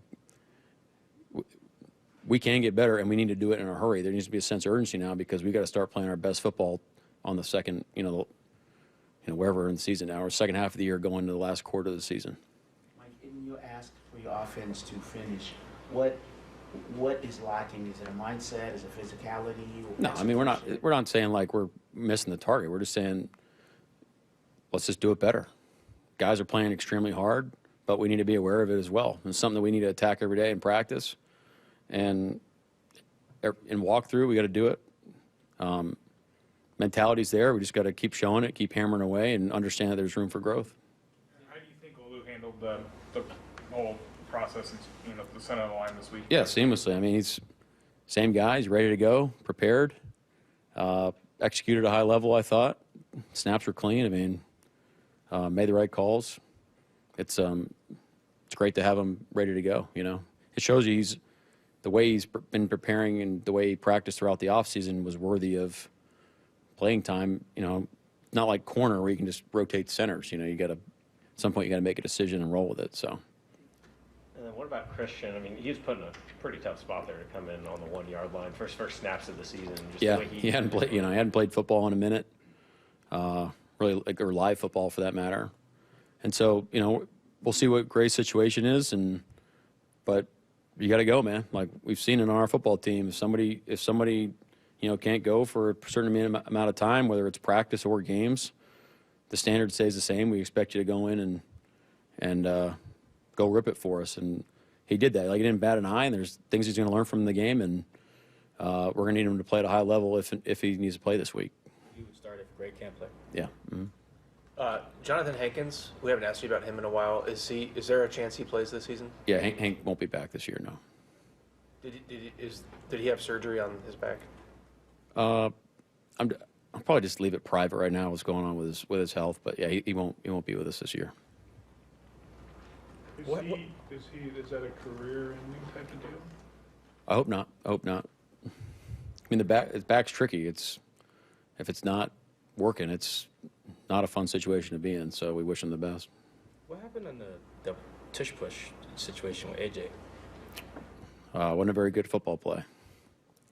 Just all around, not very good football. When you look back at your red zone offense, on the tape, what would you see? We knew going into the game we needed to be able to convert in the red zone. Great red zone teams run the ball in the red zone, and I felt like we put ourselves in some tough situations to throw it. So we got to be able to move it down there and finish drives. Anything else? Thank you. Okay. All right. Thank you. All right, that was the latest from Seahawks head coach Mike Macdonald. Let's react to a few of them. I'll start with some injuries. He was asked whether Julian Love and tight end Eric Saubert could be ready to practice next week once they're eligible to come off the IR. He said, Mike Macdonald, I'd like them to be. It's a process, though. Both guys are doing the best they can to hit the ground running. So that's the only update we have right now. Again, both guys remain on the IR but are eligible to return soon. I personally interpreted it as a little bit of caution. obviously encouraged that they'll be able to come back soon, but maybe saying, hey, we do have to be careful. You're kind of coming in cold turkey. You haven't played in 4 weeks, sometimes longer than that. So we want to be responsible with them. So I am not personally expecting them to play once they're eligible to come back, but it doesn't sound like there have been setbacks. I'm going to start with that topic in that I'm very impressed with how Seattle's been able to play without some of these injured guys. They've been doing it all year. Yeah. Right? Did they open up the season with someone was supposed to be there? Eamon Murray was hurt early. Was that in the opener? Yeah, fourth play of the season or something. So that's at least one. They started without some guys, but yeah, so you can just use Murray as an example, right? Yeah. 4 plays in and he's out, and now Ty Okada's elevated. Horton's been hurt. J Love's been out for a while. Yeah. This is what they do. So they've been able to adjust or just get guys ready. So this isn't brand new to them. They've operated like this all year. Well, and I think it's kind of a testament to coaching, to buy-in as well, when you have guys that are, third, fourth, some random fifth guys that are like, hey, I know exactly what our goal is here. I know exactly what we're supposed to do here. And they've kept it afloat. Really, the only blemish was that Tampa Bay game. And in that Tampa Bay game and after it, I was like, oh, God, you only got a good backup situation when they're not your starters. When they're your starters, it's a completely different situation, but they bounced right back from that. That was their worst game defensively. Everything else, they've been solid. They've had moments once in a while. It's football, but they started out and have played like one of the best defenses in football, regardless of injury. Yeah, they have. Ernest Jones gone for a while. And it's just because of preparation, man. That's everything. Preparation is everything. If you're on an active roster, you're good enough to be there. Now it's about just kind of holding your spot down and proving that you can be there longer than 2 or 3 years, which is the average career.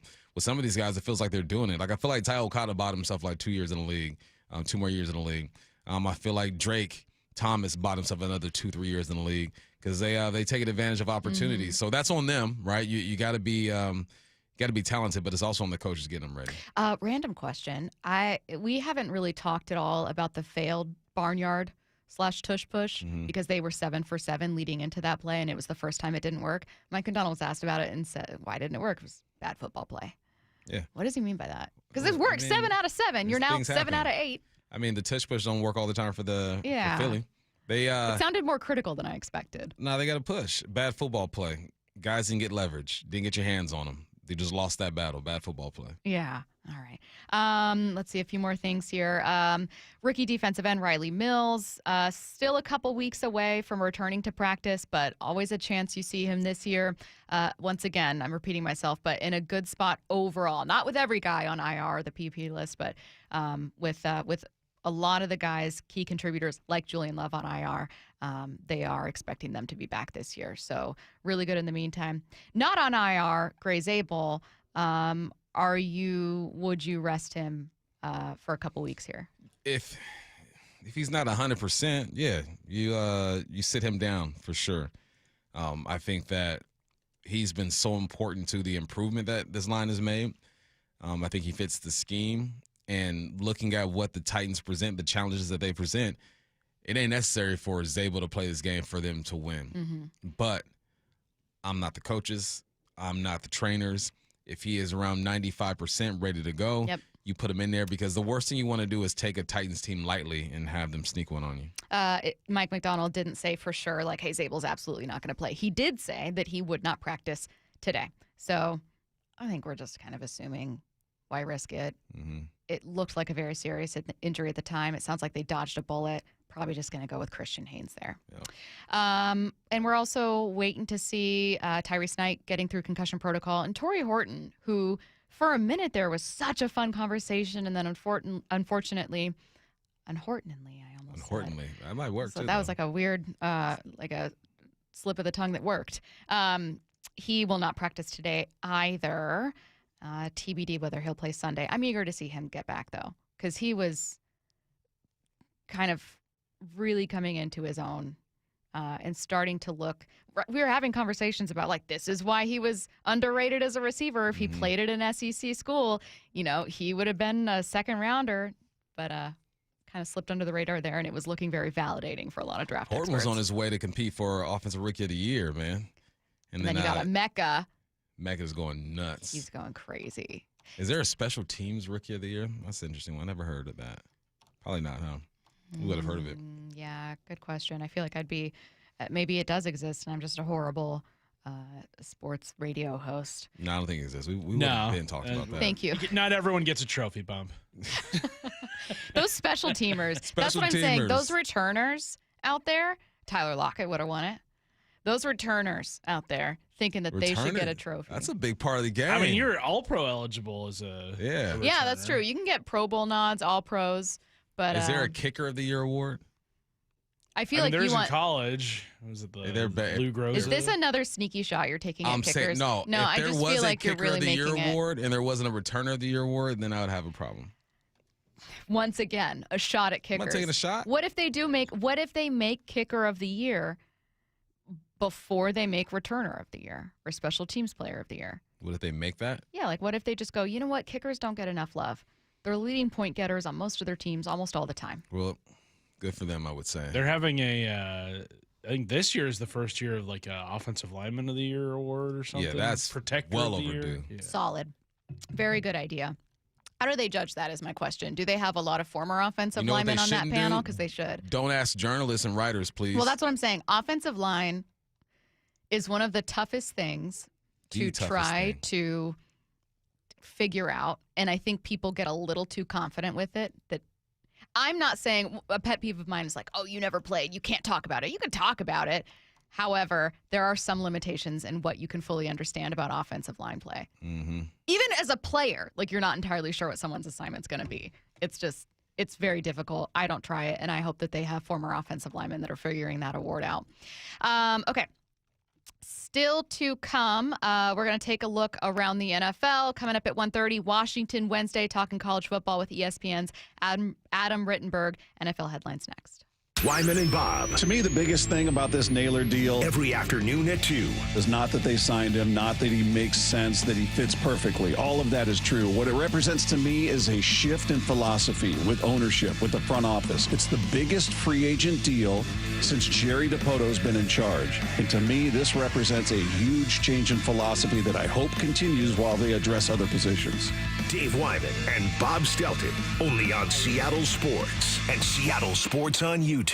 Well, holiday season is approaching, and this year we're actually hosting at the Salk House, Thanksgiving no less. I think we have the cooking covered, turkey, stuffing, maybe even going to try some homemade applesauce. But what about the atmosphere? The house has to be warm enough, the winter cold coming in, and that's why you make sure you have a properly insulated home from Crawl Pros. They came to my house, checked my attic and crawl space, found a little issue with the insulation, and they got everything fixed. If your home has damaged insulation, if your home has no insulation in the attic or crawl space, get it fixed before the cold weather really comes. If you're a PSE customer and your home was built before 1990, you could qualify to receive a rebate on up to 95% to properly insulate your crawl space and attic. Plus, if you want to combine your local rebates with federal tax credits, you gotta act now. Federal tax credits are set to expire at the end of this year. If you're worried about critters, mold, water damage, plumbing issues, or anything else related to your crawl space or attic, call Crawl Pros or visit crawlpros.com. Temperatures are dropping, but you don't have to settle for a chilly home this winter. Keep cozy and safe with energy-saving products during Washington Energy's home heating sale on now. Upgrading your home is as easy as $1,000, $2,000, $3,000 off. Take $1,000 off furnaces, fireplaces, and water heaters, $2,000 off high-efficiency heat pump systems, and $3,000 off whole home generators and ductless mini splits, plus free financing.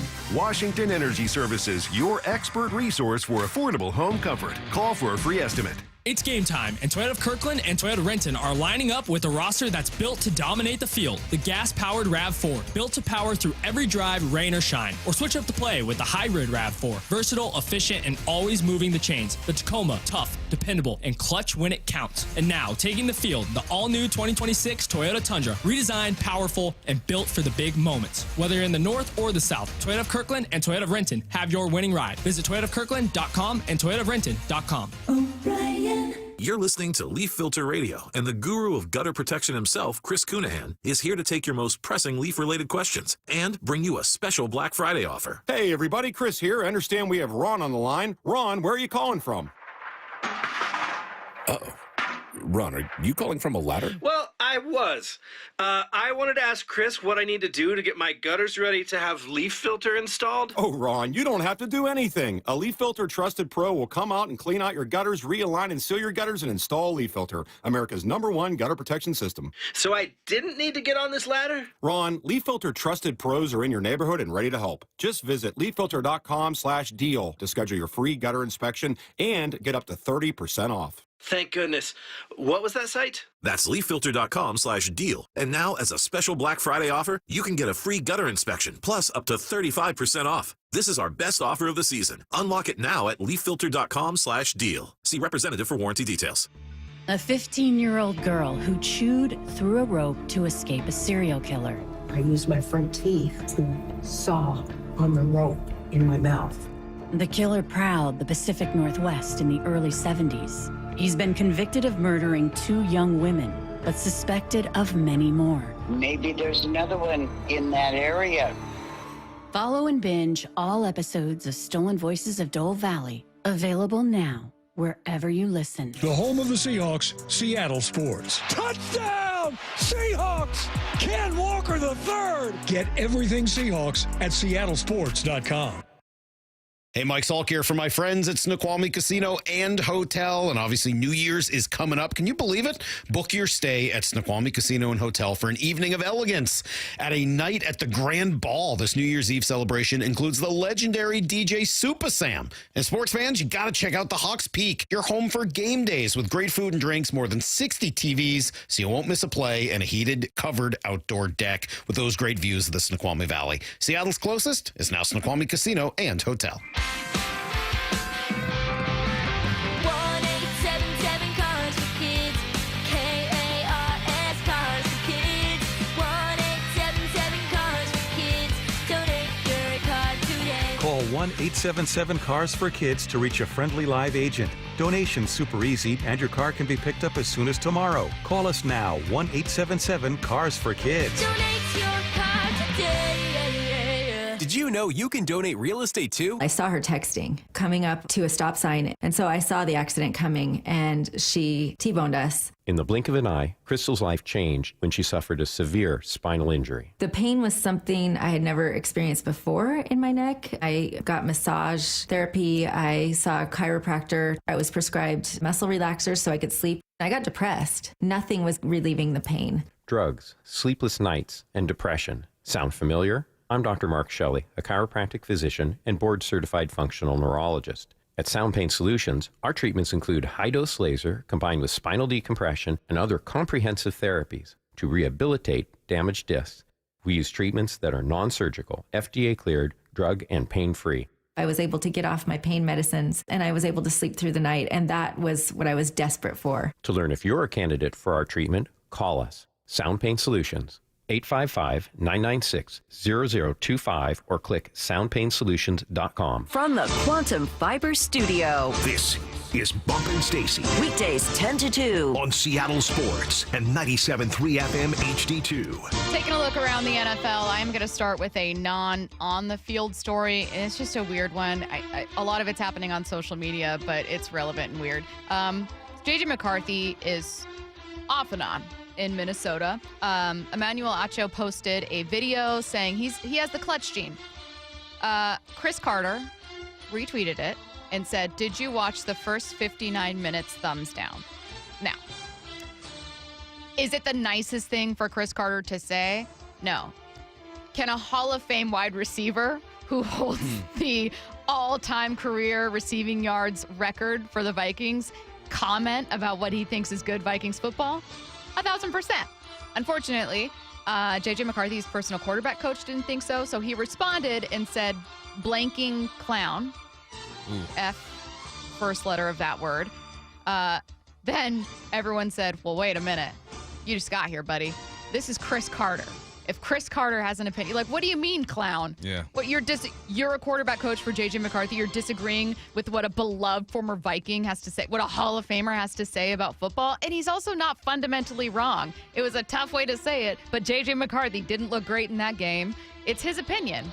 So then what happened is he got all that feedback. So then he issued a letter like an apology to Minnesota Vikings Hall of Famer Chris Carter and the Vikings faithful. I want to offer my sincere apology. It's like a whole 3 paragraphs that I'm not even going to read, but he issued an apology letter. But then it's weirder because then he said he was asked to remove the letter from social media. What is happening in Minnesota? Chris Carter can say whatever he wants to say. Whatever he wants to say. And that quarterback coach can defend him if he wants to. Why are people so dang soft? Chris Carter can have his opinion, and if old boy wants to go out there and call him an effing clown, all right, call him an effing clown, but then deal what comes with that. All right, both can be right, man. It's to a place now to where it's like, how dare you have a strong opinion about this? That is our quarterback. Yeah, it's true. Is it a good look? Not a good look. Not a good look. But now they both look silly. Like Chris Carter's going out saying stuff he shouldn't say because you're a Viking. The quarterback coach is going out and did he realize who he was talking to? That's what I think people are wondering. It's like, did you realize who that is? That's his mistake. You shouldn't be like, my bad, I didn't realize who I was talking to. Thought I was talking to some chump. It's and then you put out this long apology, which no one thinks is genuine. They told you to put that out there. So the more you pile on to this thing, the more dumb everyone gets just by looking at this whole situation. It's just such a weird thing. My automatic assumption, I'm going to be honest, was I thought maybe he didn't realize. Not that he doesn't know who. I mean, you're in football. You're a football coach, a private football coach, but you know who Chris Carter is, but maybe that he didn't put it together. Maybe in that it was moment. him. Yeah, he just saw this and was like, forget you, man. I don't know. Michael Penix will need surgery on his ACL after all. More tests revealed his ACL will need it's his left ACL, will need a full reconstruction. His recovery time is expected to be 9 months. Head coach Raheem Morris was asked whether Penix's injury history was considered before they drafted him. I got a lot of confidence in what we did as far as the draft and everything that happened. You know, stuff in this game happens. Injuries happen all the time. You got to prepare for those things. The one thing we say about Michael is we know what it's like to be battle tested. And he's shown us that before. And, you know, the last injury he had was 21, I believe it was shoulder. I think he had the last knee was in 20. And he's done nothing but come back stronger every single opportunity he's been given. And when, you know, I think his famous line was, you know, check his EKG, and it's no different now. Like, the guy's going to come back stronger for us. You know, this organization believes in him. His coaches believe in him. His guys believe in him, and he's going to come back strong for us. So, like, you know, anything you could have done, anything you could have tried to, you know, foresee, it is what it is. You know, all those things going to go about the process and do those things, but you got to get your grades. You got to be able to go out there and have the confidence. You got to be able to bounce back and play. Yes, and another issue is that you don't own what's going to be a high first-round pick because you sent it over to the LA Rams. So you need this to work out because you're not going to get another shot next year at a new quarterback. Yeah, this is you're stuck. This is your guy, and thankfully, it's almost working out because Kirk Cousins is known to play 4 or 5 games to be hot and keep teams relevant or keep them in the mix. So good job keeping your $84 million backup because you ended up using him. But as far as Michael Penix goes, he has to be your guy for the foreseeable future. And just hope that injury doesn't keep happening. Headed to Chicago, Bears head coach Ben Johnson was asked about 50-50 balls for his receivers and said that's something he actively tries to avoid. Yeah, I'm not a big guy on 50-50 balls, to be honest with you. I think you can look at my track record of calling games, and we like to get guys open a little bit more than just throw it up for grabs. And so that's not really what we want to be about necessarily. Would you be that way as an OC? Yeah, 50-50 balls, those are exactly what they sound like. Anybody can get after it. Unless you have a Calvin Johnson, a Justin Jefferson, essentially a bigger receiver, even though Jason has been pretty good with those as well. You want to avoid that. As an offensive coordinator, you want to scheme guys open. You want to influence the defense so much that somebody is running down the field with their hand up. Every now and then, do you need to throw a 50-50 ball? Yes. 3rd and long games on the line, throw it up. 4th and goal games on the line, throw it up. But if you can, of course, you want to avoid that. Mike Tomlin was asked about Jalen Ramsey swinging at Jamar Chase this past weekend after Chase spat at him. Tomlin had his guys back. I have no message if someone spits in your face. Do what comes natural. Yeah. He's a G for that. He's a G for that. He's like, look, it's bigger than football now. This is about man-to-man type of respect. If someone spits on you and you want to walk away, he says, do your thing. I'm probably going to shake my head at you. But if someone spits on you and you want to throw hands, you throw those hands. If my son or my daughter ever come home from school and say someone spat at them and they didn't throw hands, we got problems. Also, look, I feel like we're trained normally to be professional all the time, professional, good role model. But he's also accepting, like, look, sometimes in the moment, this natural thing happens. I know what would naturally come for me, and I'm assuming what would naturally come for most people is to be like, excuse you, and get in someone's face. Yeah.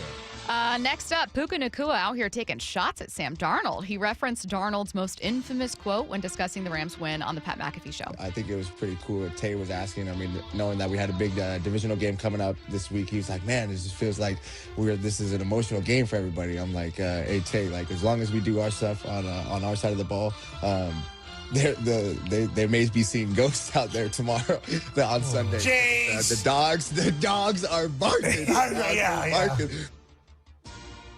I mean, you ain't wrong. Ghosts were seen. You had one of those games to where that quote fits. Yeah. It's just unfortunate that it did. I can't hate on trash talk too much. No, it's part of the game. Because if it was exactly, like, it only is like, whatever, because they won. Yeah. Yeah. I mean, look, if the opposite were to be true, and let's say JSN went on air and was like, you know, hey, maybe Matthew Stafford is old after all, or whatever shot he wants to take. I mean, everyone would love it. I mean, you can't even be mad. You can't. It worked. Someone texted in earlier, by the way, and said, I want to pump the brakes on the idea that Sam Darnold panics in big games. They put a whole explanation after that's a little long, but they were just making the case that, like, there have been cases where fourth quarter you need to score, and he's gotten it done. This is the biggest game he had all season. I'm done with this. This conversation? I'm done with this conversation. He's 0 for 3. It is what it is. Yeah. Is he capable of winning big games? I think so. But until he does, that's what it is. If I were to go out there and in 3 straight games drop 3 punts, they ain't gonna put me back in punt return no more. You're gonna say, you know what, he can't catch punts. If JSN were to go out there and start the season horribly and drop the football in 3 straight games, 4 straight games, you're thinking he's not a number 1. It's okay. He can bounce back from this. Yeah. But the facts are the facts. 3 big games, he ain't played well. Coming up next, does Sam Darnold panic under pressure? I'm just kidding. Oh, my God. No, I want to get back to the Mariners. He came to Seattle at the trade deadline. Pitch to Naylor, swung on, drilled, gap right center field. Getting traded here was a blessing. And instantly made himself a fan favorite. The ride or die fans embraced me right away. A bases clearing, 3-run double by Josh Naylor. 5 more years of Josh Naylor as a Mariner was about as simple a decision as we can make. I want to continue to give this city the best thing I can.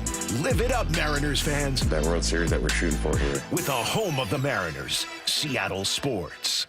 Hi, I'm Justin Shirley. We offer 0 down, 0 interest, and 0 payments for 24 months on new roofs. Call 866-ROOF-ROOF now. State Roofing and Exteriors. Held to a higher standard since 1968. Dave Wyman here, and we've been fortunate to hear from 2 Swedish CyberKnife patients this year, Andy Ryder and Tim Hunter. Both heard about CyberKnife from our radio ads and completed successful treatment, raving about their experiences. Tim was impressed that treatment only took 5 days. Andy hosted a large international delegation the week after his treatment. If you, a friend, or a family member is diagnosed with prostate cancer, consider treatment with Swedish CyberKnife here in Seattle. Go to swedish.org/cyberknifeprostate. The birth of the American supercar is now open at America's Car Museum. Curated by Steve Saline, it's a high-octane journey through muscle, speed, and rare supercars, plus racing simulators, great food, and family fun. Visit americascarmuseum.org. Running a business means wearing multiple hats. So if you're like me, you probably started out using your personal phone, taking client calls and texts nonstop. As my business grew, I needed something smarter. That's when I switched to Quo, the #1 business phone system. Quo works right on your phone or computer. No carrying 2 phones, no clunky landline, just one easy app you can try for free. Your team can share one number and handle calls and texts together like a shared inbox. Any teammate can jump into the conversation so customers get faster responses. And Quo's AI assistant summarizes your calls and responds to customers 24/7, so you never miss a lead or opportunity. All this starts at just $15 a month. That's basically 2 coffees. You can even keep your current business phone number. Find out why 90,000 businesses trust Quo. No missed calls, no missed customers. Try Quo for free at quo.com/sports. That's quo.com/sports to try Quo free. QUO.com/SPORTS. Free consultations, no fee guarantees, 5-star reviews. JP Pendergast with Pendergast Law explains the importance of going beyond these familiar offerings. Accident victims want an attorney, Tom, that satisfies their needs. Someone who handles those needs with the highest degree of care. Pendergast Law offers the no-fee guarantees and free consultations, but these only scratch the surface. Okay, explain more. We make sure that every member of our team is genuinely passionate about helping others. Customer service and communication are our top priority. It's how we take care of our clients so they always feel one step ahead of the insurance companies. Our strong reputation for high standards provides comfort and confidence when it's needed most. Pendergast Law offers the free consultations, the no-fee guarantees, and of course, they are 5-star rated. But what really makes them different is their genuine passion for helping others. I can't recommend them enough. If you or a loved one has been injured in a car accident, call Pendergast Law. We can help. That's PendergastLaw.com. When I asked Scott Lucky if his last name had anything to do with his success in the trucking industry, he laughed and said, "Well, Mike, I guess you could say I've always been lucky." But when I asked him how he and his family grew Lucky Distribution Services into the company it is today, he didn't talk about luck at all. "We work hard," he said. "We keep a close eye on the bottom line, and we treat our people the right way." In other words, Scott Lucky makes his own luck, which is precisely why he switched to Pure Talk Business. "Last month, I paid the big guys $740 for 12 lines," he told me. "This month, I paid Pure Talk $420 for the exact same service." Thousands of businesses all over the country are saving real money by switching to America's most dependable 5G network, and luck has nothing to do with it. Just dial pound 250 and say micro. That's pound 250 micro to switch to a wireless company that works as hard as you do. Pure Talk. Ready to order? Yes. We're earning unlimited 3% cash back on dining and entertainment with a Capital One Saver card. So let's just get one of everything. Everything? Fire everything. The Capital One Saver card is at table 27 and they're earning unlimited 3% cash back. Yes, Chef! This is so nice. Had a feeling you'd want 3% cash back on dessert. Ooh, tiramisu. Earn unlimited 3% cash back on dining and entertainment with the Capital One Saver card. Capital One, what's in your wallet? Terms apply. See CapitalOne.com for details. This is the story of the one. As a custodial supervisor at a high school, he knows that during cold and flu season, germs spread fast. It's why he partners with Grainger to stay fully stocked on the products and supplies he needs, from tissues to disinfectants to floor scrubbers. All so that he can help students, staff, and teachers stay healthy and focused. Call 1-800-GRAINGER, click Grainger.com, or just stop by. Grainger, for the ones who get it done. This is Seattle Sports. Streaming through the Seattle Sports app. KIRO AM Seattle. KIRO FM HD2 Tacoma. Home of the Seahawks, Mariners, and everything Seattle sports. Seattle Sports Snapshot. Falcons quarterback Michael Penix Jr. will have season-ending surgery on a partially torn left ACL. Atlanta will turn to Kirk Cousins for the remainder of the season. That does include a game against Seattle. The veteran this Sunday will be without wide receiver Drake London. Snapshot, brought to you by Miller Lite. When it's game time, it's Miller time. This hour is brought to you by Mazda of Everett. From the Quantum Fiber Studio. This is Bump and Stacy. On Seattle Sports. Streaming through the Seattle Sports app and at seattlesports.com. Now, here are your hosts, Michael Bumpus and Stacy Ross. Here we go now. Talking college football in 30 minutes with Washington Wednesday. ESPN's Adam Rittenberg going to join us at 1:45. Getting to your questions, so get those sent in now. 866-979-3776 before we get to it. Cal Raleigh and Josh Naylor are clearly buying what the Mariners are selling. Both players had private meetings with Jerry Dipoto and Justin Hollander, talked through their plan, their outlook, their vision for where the Mariners are, where they're going, talked about prospects, and then both thought, I'm on board with this. This is convincing to me. You're selling me on this. Are you sold on it? Is something different in the air when it comes to the Mariners? Now, before you answer, take a listen to Jerry Dipoto yesterday on pitching Naylor on Seattle long term. We shared our story, and we heard a lot more about Josh's backstory, because similarly, we met in July last year. So this was an opportunity just to get to know one another better and put our best foot forward. And I think we walked out fully understanding what one another were about. And I think that was the goal going in. What's this version of the Mariners about? What are they selling everyone on? Because let me tell you what, it sure sounds like players are bought in.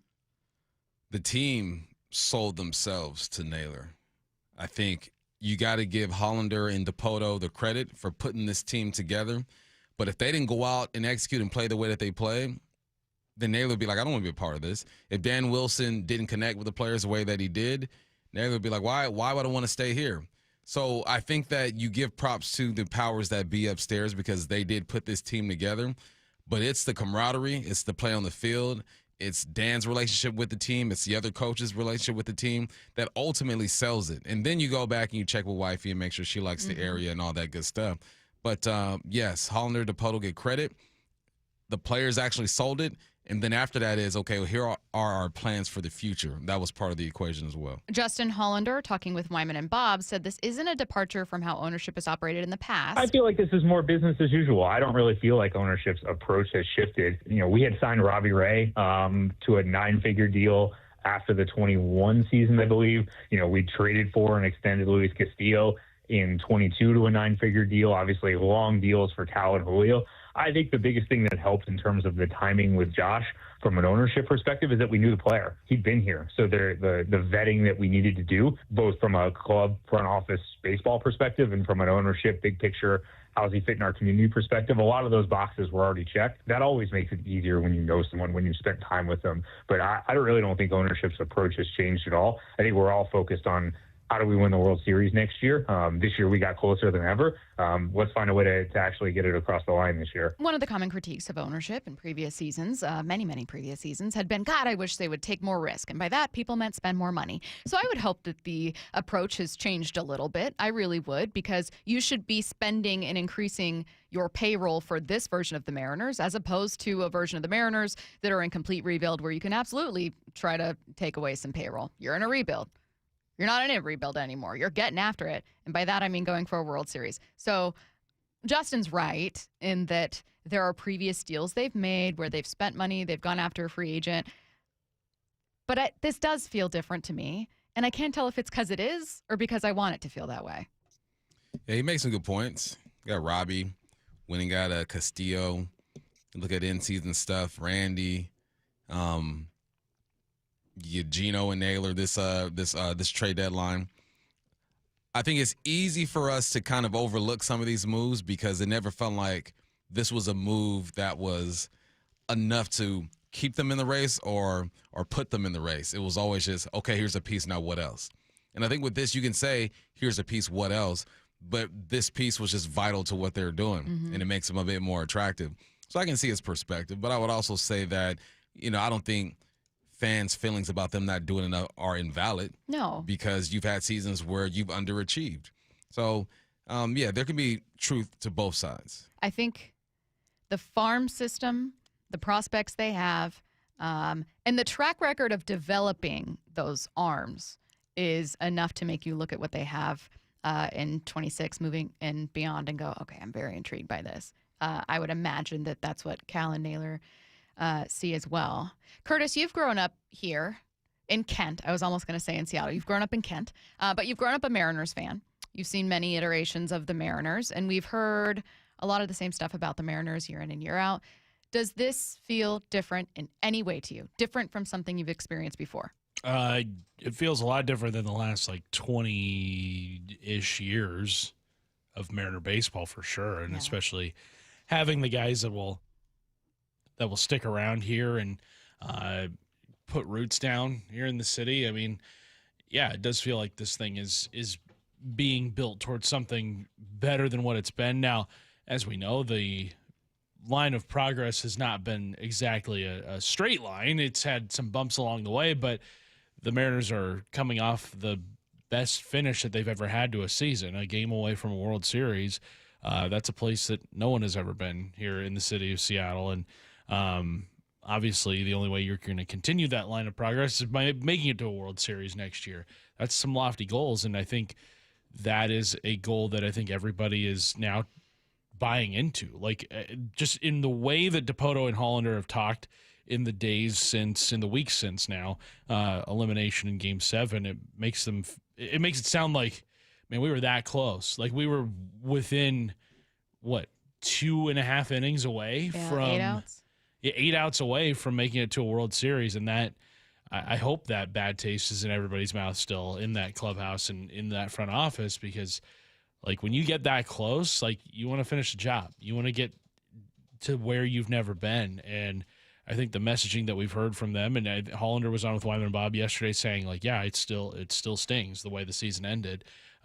That's a good thing. I don't want it to go away. I want everybody to be thinking about how it ended. And so, yeah, it definitely feels different now than it has in the last couple decades. I feel like sometimes you feel more excited about a team when it feels like they have the right pieces and those pieces blend well together. Like every version of every team any of us have ever watched, whether you're watching the Lakers as a kid bump or any of us are watching different versions of teams we've grown up watching, have had, some quote bad iterations, but every single version had talent, clearly.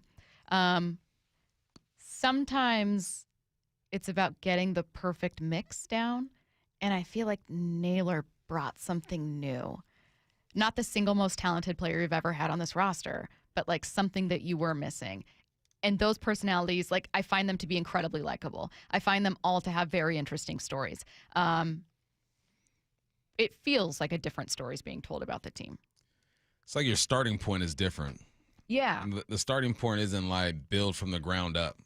It's like bring back some pieces that we feel and know that can execute, and let's just add on to it. Where it felt like for the past few seasons, it's like your main pieces aren't enough. They just aren't enough. They're not performing. They aren't enough. Toward now, it's like, oh, your main pieces are enough. Imagine if you add a few more to it. It's like the starting point is different, man. You ever watch them run like a 200-meter race, right?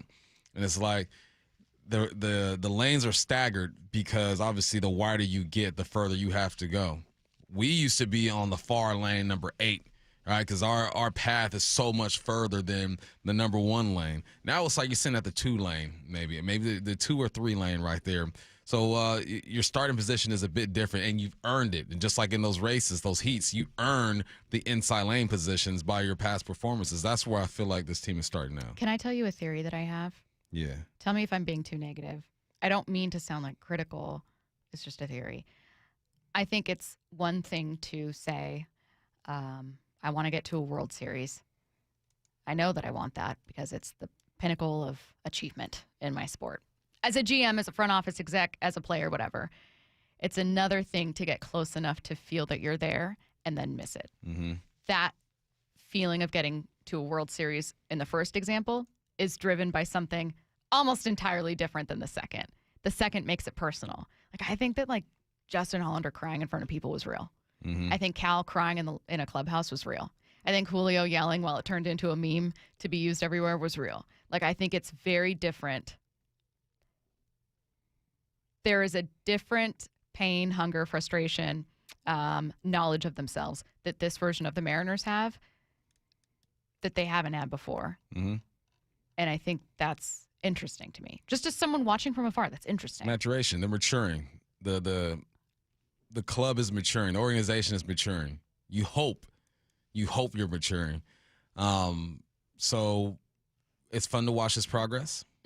It is fun to see and kind of guess what the next moves are going to be, but it's also a painful waiting game because you're not quite sure. Like, all right, well, I think they're doing the right things. Definitely, there are parts of me that are thinking like, what if they don't get back? What if they had to have so much go their way? Cal isn't going to hit 60 bombs.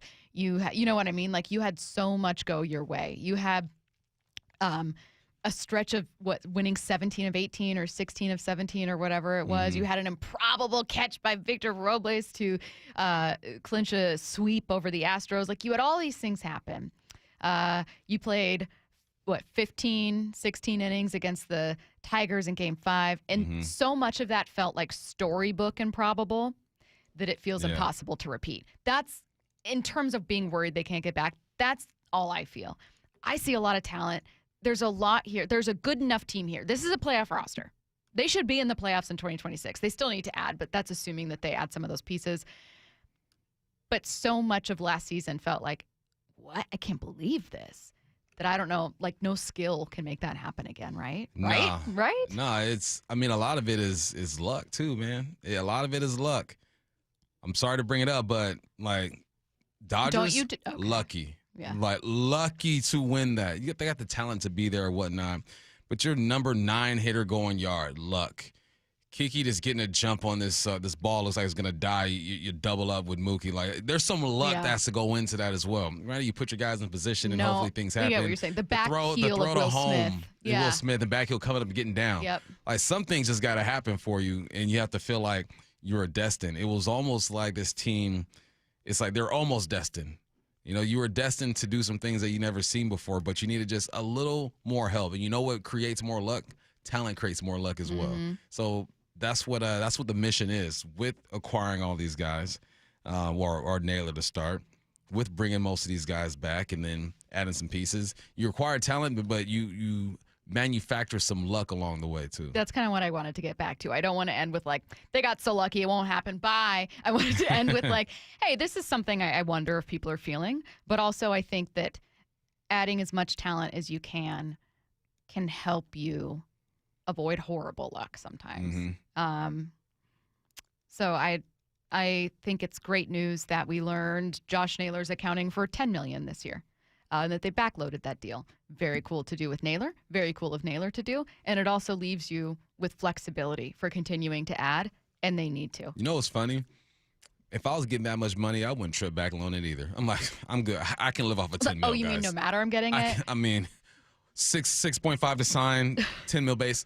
I'm good, guys. Don't worry about it. Just make sure I get it on the back end. What do you think Shohei's doing? Shohei like, hey, don't worry about it. Almost $1 billion. Yeah. Just hold on to that for a little bit. Let's make sure we can pay some Yeah, players. he's like, honestly, I don't even pay attention to my bank account. It's why my translator was able to steal from me.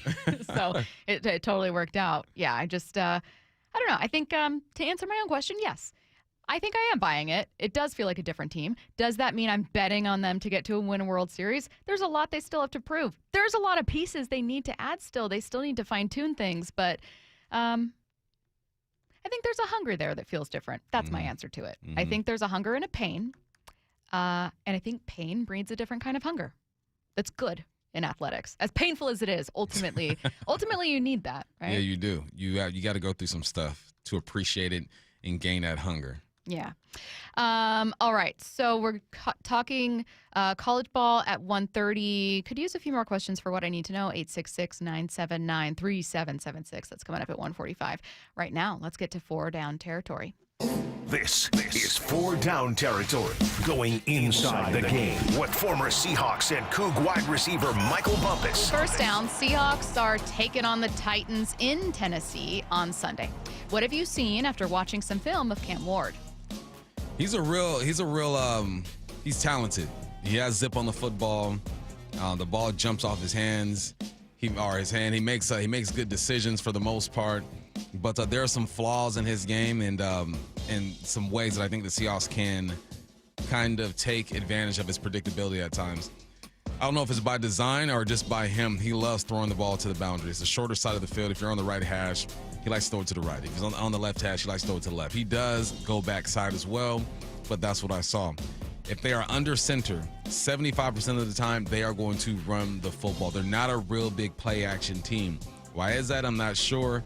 Maybe because Cam is getting used to being under center again because he was at Wazoo. We were predominantly in shotgun. Same thing with Miami. Maybe we're seeing a little bit of that Caleb Williams effect to where it's going to take him a year or two to really get used to being under center.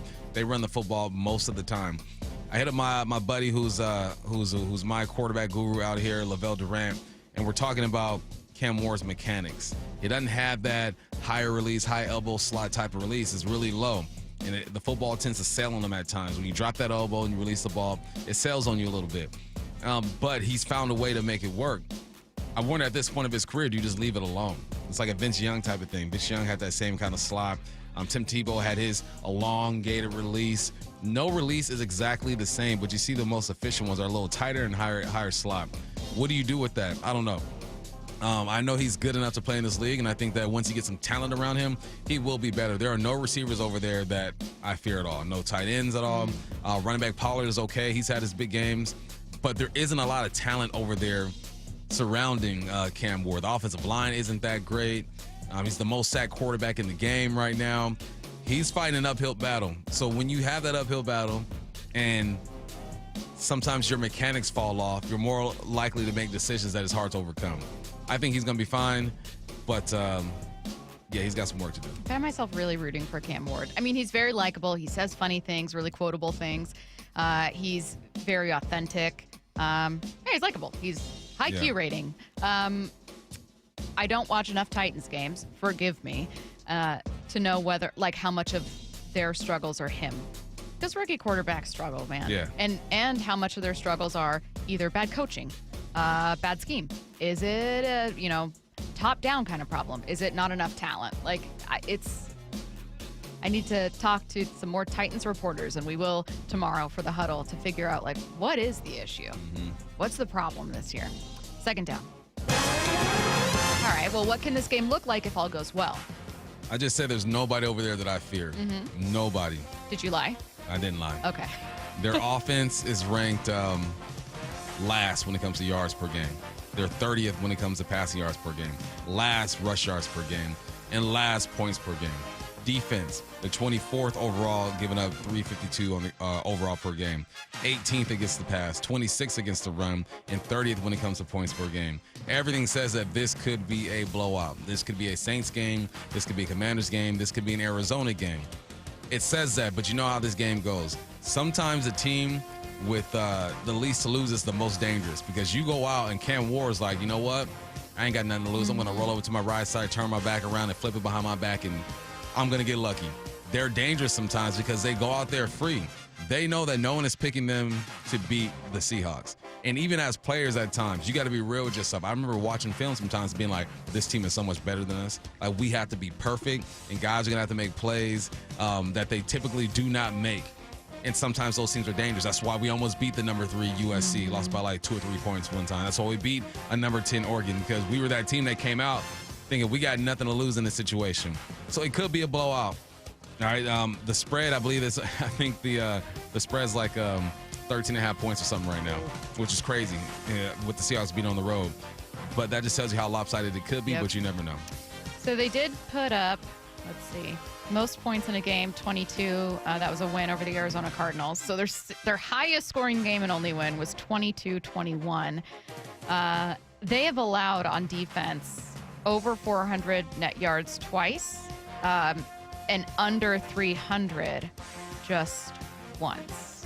Yeah. I mean, I would imagine like a high 2-3, I don't know, 20 to 320 would be like, that's just a solid game. But I mean, 420 total yards allowed from the Colts, 343, 315.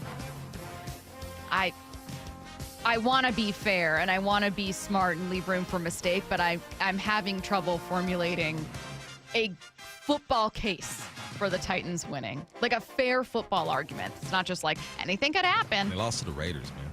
That's what I'm saying. And that's why the Raiders, not the worst team in football. Let's go, Vegas. Third down. Who showed he can handle a full game of work? Timmy. He did allow one pressure, kind of. He was getting pushed back. That's the interception that Sam Darnold threw to Cooper Kupp. But Sam got to be better than that. He had his guy in front of him. Not like he passed him. He was getting pushed back a little bit. So Sam starts to drift back, gets to that back foot, and lets it go. But no, I thought other than that, he played pretty good football. He played in 80-something snaps, one pressure, no hits, no sacks. He showed that if you need him to do this, he can do this. And what this also shows that, look, if you're still having trouble at a guard position, I think you can slide Olu over to that guard position and just see what happens. If you were to do that, obviously you got to wait until Sundell gets healthy, and then you try that experiment. But no, I was happy for Oluwatimi. I mean, he was a Outland Trophy Award winner in 22, Remington Award winner in 22, the best lineman in the game, or center, one of the two positions. But no, he reminded me that he's relevant, and if you need him to play, he can play. He didn't look overwhelmed. He's looked good. So I was happy for Oluwatimi, and I think that the Seahawks got some more confidence in him just off of that game. Fourth down. Earlier in the show, we were joined by the 33rd team, Sam Monson, to talk about Sam Darnold and the Seahawks. If you guys missed it, it's going to be on the Bump and Stacy podcast. Did anything stand out, or is anything sticking with you after that conversation? Yes, I didn't want to talk about it anymore, but the thing that stuck out was he said you have to. He survived, the Hawks survived a Sam meltdown. And what that means is even with 4 interceptions, you still had a chance to win that ball game. And that's a lot to ask a team to hang in there and be competitive when you're turning the football over at a high clip like that. It's Wednesday. This is gonna be my last day talking about this and Sam Darnold. I'm already turning the page. All right, I've been watching lots of Titans film. All right, I'm tired of talking about Sam Darnold, what he didn't do. This is gonna be my last day. What's the most annoying question I could ask you when we open up the huddle on tomorrow? I want to make sure I do.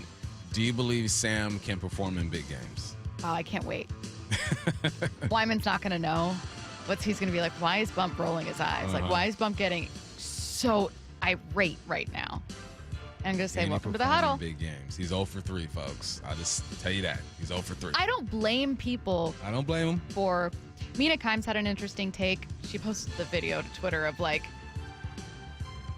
it's not that Sam Darnold struggles against pressure. That's it. It's that there's a specific kind of pressure that he's shown in the last 3 instances facing it, he has struggled against. Specific kind of pressure. She talking about just the game in general? She talking about She was talking about mental. I think she was talking about the actual game, like quick pressure up the middle. I don't know. I can't play it on air. Yeah. But we'll tell me during the break. Show you during the break and I'll ask what you think. Let's see what's on tonight. What's on tonight with Bump and Stacy, brought to you by Caesars Sportsbook at Muckleshoot. Now, here's what's on tonight. For the football sicko in your life. That's you, Bob. Okay, I'll take Miami of Ohio takes on Buffalo in Wednesday night Maction at 4 p.m. on ESPN. You're watching this. That's branding. That's great branding right there. You're watching this. Oh, yeah, I am. You know talking college football next. Wyman and Bob. To me, the biggest thing about this Naylor deal every afternoon at 2 is not that they signed him, not that he makes sense, that he fits perfectly. All of that is true. What it represents to me is a shift in philosophy with ownership, with the front office. It's the biggest free agent deal since Jerry DiPoto's been in charge. And to me, this represents a huge change in philosophy that I hope continues while they address other positions. Dave Wyman and Bob Stelton, only on Seattle Sports and Seattle Sports on YouTube. Start having fun. Caesars Sportsbook at Muckleshoot Casino Resort is your #1 place to eat, drink, watch, and have fun. Keep up with your favorite sports anywhere and everywhere on property with the mobile app. Visit muckleshootcasino.com today. Scan the QR code and let the play begin. Muckleshoot. We are well into the rainy season, Seattle, but it's not too late to get your roof replaced. Schedule your free estimate at 3treeroofing.com and get $500 off your roofing project this winter.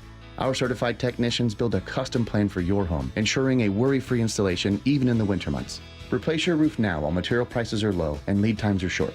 Stop wasting your time on costly repairs and Band-Aid fixes. Visit 3treeroofing.com to schedule your free estimate today and secure your $500 discount. 3Tree Roofing, your Puget Sound roofing experts. I know a lot of you guys are listening from your phones right now, so it's the perfect time to give a shout out to my friends over at AT&T. The other guys will make claims saying this and that about how great their network is, and I'm just here to set the record straight that AT&T is America's fastest and most reliable wireless network. I don't know about you guys, but it just gives me so much peace of mind when I'm going to do the things I love, and I know my wireless network's got me. Like if I'm going to a concert or a basketball game or even something outdoorsy, knowing I'm going to have fast service and can share what I'm up to is a game changer. You want to know you can post what you want to post, call who you want to call. And with AT&T, it literally doesn't matter where you're going. I promise you, they're already there. Don't just take it from me. Actual tests prove AT&T is America's fastest and most reliable wireless network. When you compare, there is no comparison. Based on RootMetrics' United States Root Score Report, 1H 2025 tested with best commercially available smartphones on 3 national mobile networks across all available network types. Your experiences may vary. RootMetrics rankings are not an endorsement of AT&T. When you're at home and next to your windows, do you notice cold air or a draft when the wind blows? How about moisture or leaking during a rainstorm? Dave Wyman here, and after 20 years in our home, our window seals started breaking. A failed window can do major damage to your home, and the older the window, the more likely it is to fail. That's why right now is an excellent time to have Harley Exteriors come by for a no-charge consultation. That's exactly what I had done over the summer, and not only were they extremely knowledgeable about all things windows, I found them to be polite, professional, and respectful. In other words, people you want to do business with. Harley Exteriors has a special offer for Seattle sports fans. Buy 3 windows, get 1 free. No payments or interest until 2027. And take an additional $200 off your project. Call 833-HARLEY or go to harleyexteriors.com. Schedule your free consultation today. They'll give you an honest assessment and quote. Go to harleyexteriors.com. Hi, I'm John Ray, your friend and jeweler at Shane Company.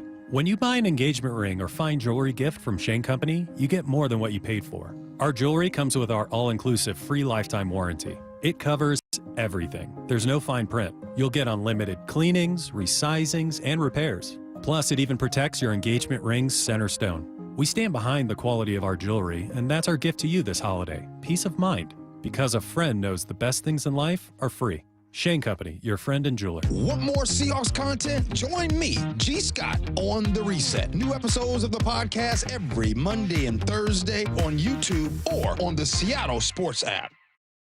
You've heard the saying, you never get a second chance to make a first impression. Since 1926, my family's been helping local businesses make great first, second, and long-term impressions.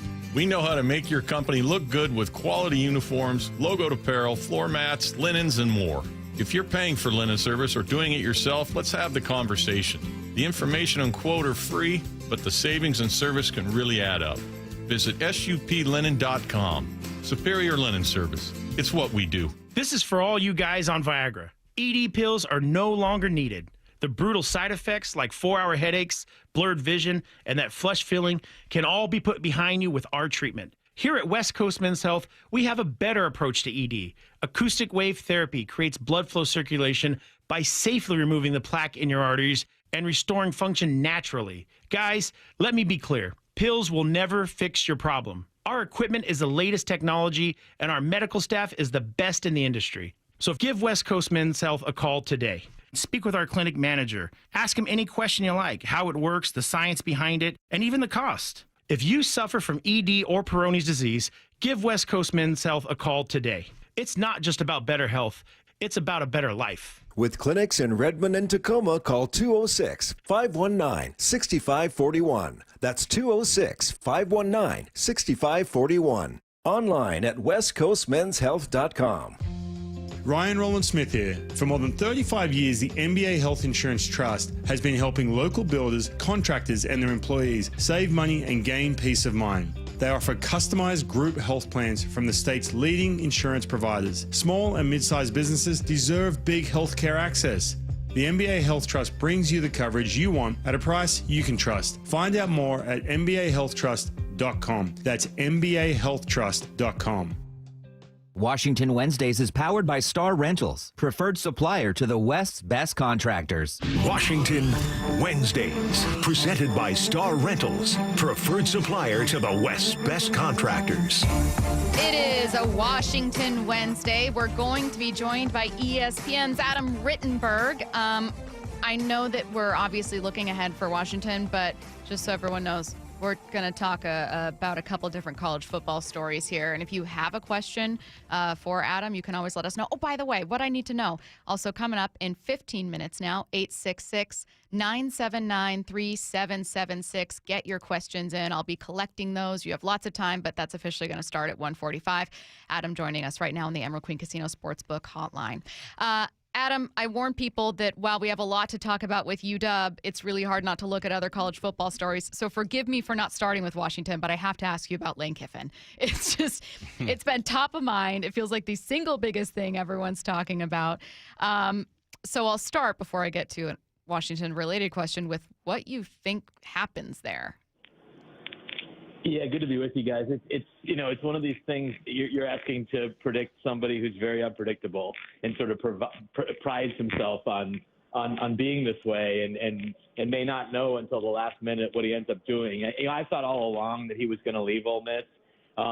I know there was some optimism early that he would stay, and he still might, because he certainly has had a good experience there. But I think it's very hard when you've grown up the way he has in coaching, and you've coached on the biggest stages at places like Alabama and USC, and you've coached in the NFL, to be in a place when you have these opportunities at bigger stages. And he's talked about the crowds. And, you know, as great as the Ole Miss job has become under his leadership, he's never going to be able to run out onto that field and feel the same thing he would at Florida or at LSU. So I do think in the end of the day, he's going to take one of those jobs. But again, it's Lane Kiffin. It's very difficult to predict what he'll actually end up doing. How do you feel about the accusations of Ole Miss giving him a deadline and then him coming out and saying there is no deadline? What do you believe? And if Ole Miss were to give him a deadline, do you feel like that's fair? Well, again, Ole Miss does need answers, right? So you can say it's an ultimatum. You can say it's a suggestion. Ole Miss isn't just going to sit there and let him dictate everything, because here's what could happen, guys. They're going to make the playoff, and if they don't get a bye, they're going to be playing in the first round, and if they win that game, they're going to be playing around New Year's Day, and then potentially being eliminated and him taking a job at that point puts Ole Miss in a horrible position. So I understand Ole Miss's desire to get an answer from Lane Kiffin. It may not be an official ultimatum, but I do think that they need to have some clarity here ahead of the Egg Bowl and possibly ahead of that first college football playoff game as to what he's going to do. Because imagine if he ends up coaching this team into January and then they're eliminated, and then he immediately takes another job and he brings players with him. Where does that leave Ole Miss? That could set them back for multiple seasons if they're not careful. So they have to stand up for themselves in this situation, while certainly wanting Lane to remain their head coach. As a Washington alum who just saw that happen a couple years ago, it's a bummer. Speaking of Washington coaches, I think a lot of people are wondering, does Jedd Fisch draw interest from Florida, where he has clear connections? Does he go to UCLA? And Jedd Fisch, to his credit, kind of defended himself, mentioned that he doesn't really like that being a conversation, that it can make it difficult with recruits and everything. How should Washington fans be feeling about, in general, where their program is, the health of the program, and where their head coach is right now? Sure. I think Washington fans should be rooting for Florida to hire Lane Kiffin, because Florida is certainly a job because Jed went there and because of what it means to him and the potential that, he'd understandably have interest in. But I don't know if there's other jobs that really rise to that level. And, UCLA, I know he coached there. I know he has connections there. I know he's a guy who has moved around quite a bit in jobs over the years. But one thing you can say about Jed is he rarely has taken, I don't think ever has really taken a worse job. And objectively, UCLA is a worse job than Washington and would not in anyone's mind be a good career move to make. So I really don't think that's going to happen. But I also think it's fair to wonder, is he getting enough support at Washington? Are there finances where some of these other competitors are, including their main rival in Oregon, but also some of the other competitors in the Big Ten? Is Washington doing enough to support him and that roster, which is young and very promising, but certainly is a roster that they're going to need to cultivate and grow in order to compete for the college football playoff in future seasons? So I think that's where Washington arguably needs to step up a little bit. Yeah, I'm looking at the college football playoff standings, and there's a couple moves that are interesting to me. I think Miami at 13 is interesting. I understand the talent that they have. They have some wins over Notre Dame, South Florida, Florida State when they were ranked. We all know how Florida State is now. And then I look at Georgia Tech, a team that doesn't play a sexy brand of football, right? They're going to run the rock. They have been passing a bit more lately, win over number 12 Clemson. And it makes me laugh because I'm thinking Georgia Tech might win the ACC, yet Miami still is ranked higher than them in the college football playoffs. What do you think of that situation, and is there anything else that stands out to you?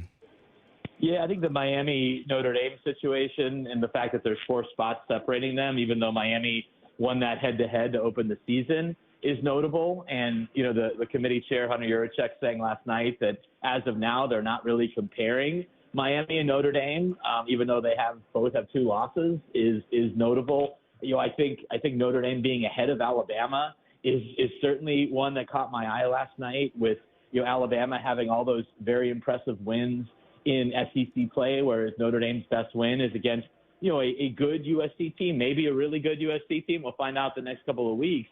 But Alabama certainly has better wins on their resume, and yet they're slotted one spot behind Notre Dame. So I think it was an interesting ranking from that perspective, that Notre Dame didn't rise, but they didn't fall, and their wins have clearly impressed this committee, even though they opened the season with 2 losses to really good teams in Miami and Texas A&M.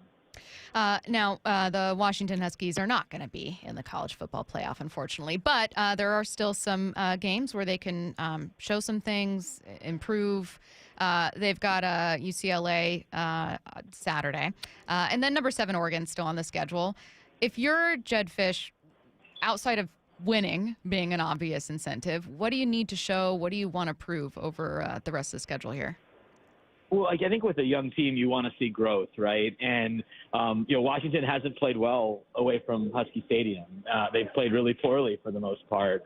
And so this is a big opportunity, even though UCLA is sitting there at 3-7. It's a UCLA team that, beat Penn State and, won a couple of other games under an interim coach. And so this is a big opportunity for them.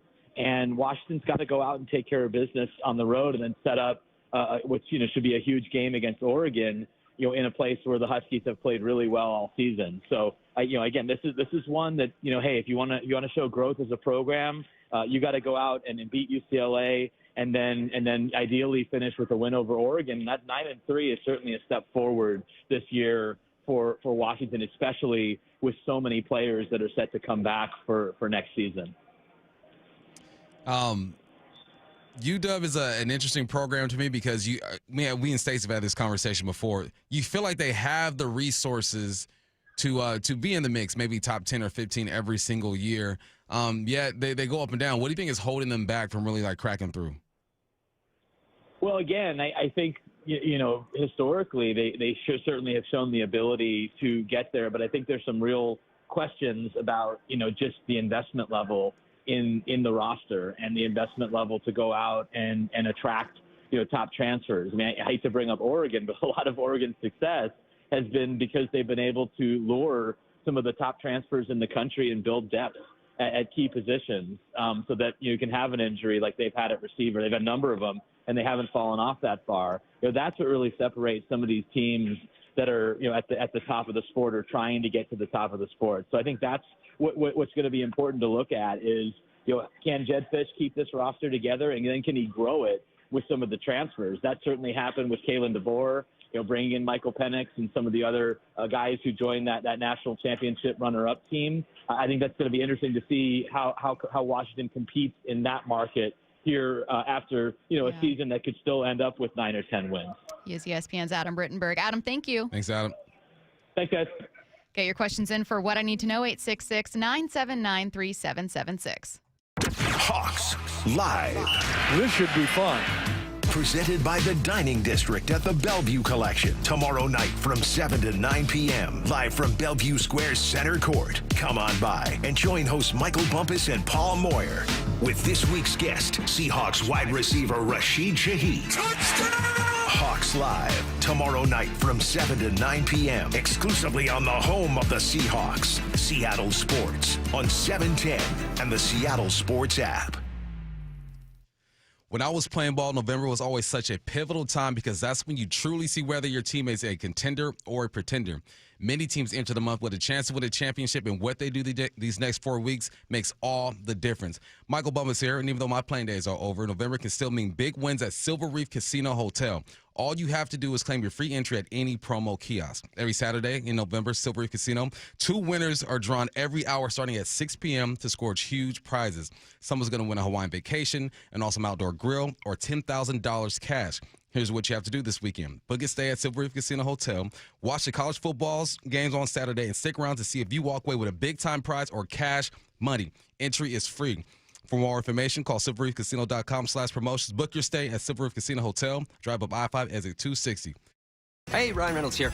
Wishing you a very happy half-off holiday because right now Mint Mobile is offering you the gift of 50% off unlimited. To be clear, that's half price, not half the service. And Mint is still premium unlimited wireless for a great price. So that means a half day, yeah? Visit mintmobile.com/radio. Upfront payment of $45 for 3-month plan equivalent to $15 per month required. New customer offer for first 3 months only. Speed slow after 35 gigabytes if network's busy. Taxes and fees extra. See mintmobile.com. At Bank of America, we asked our people, how do you take ownership of your career? I'm able to grow my way by putting the priorities that I have for my career first. I thrive on being a leader who's behind the team, not in front of the team. Every few years, I'm being re-energized because I get to do something different and learn something new. See how our teammates are growing in their careers at bankofamerica.com/great place to work. What would you like the power to do?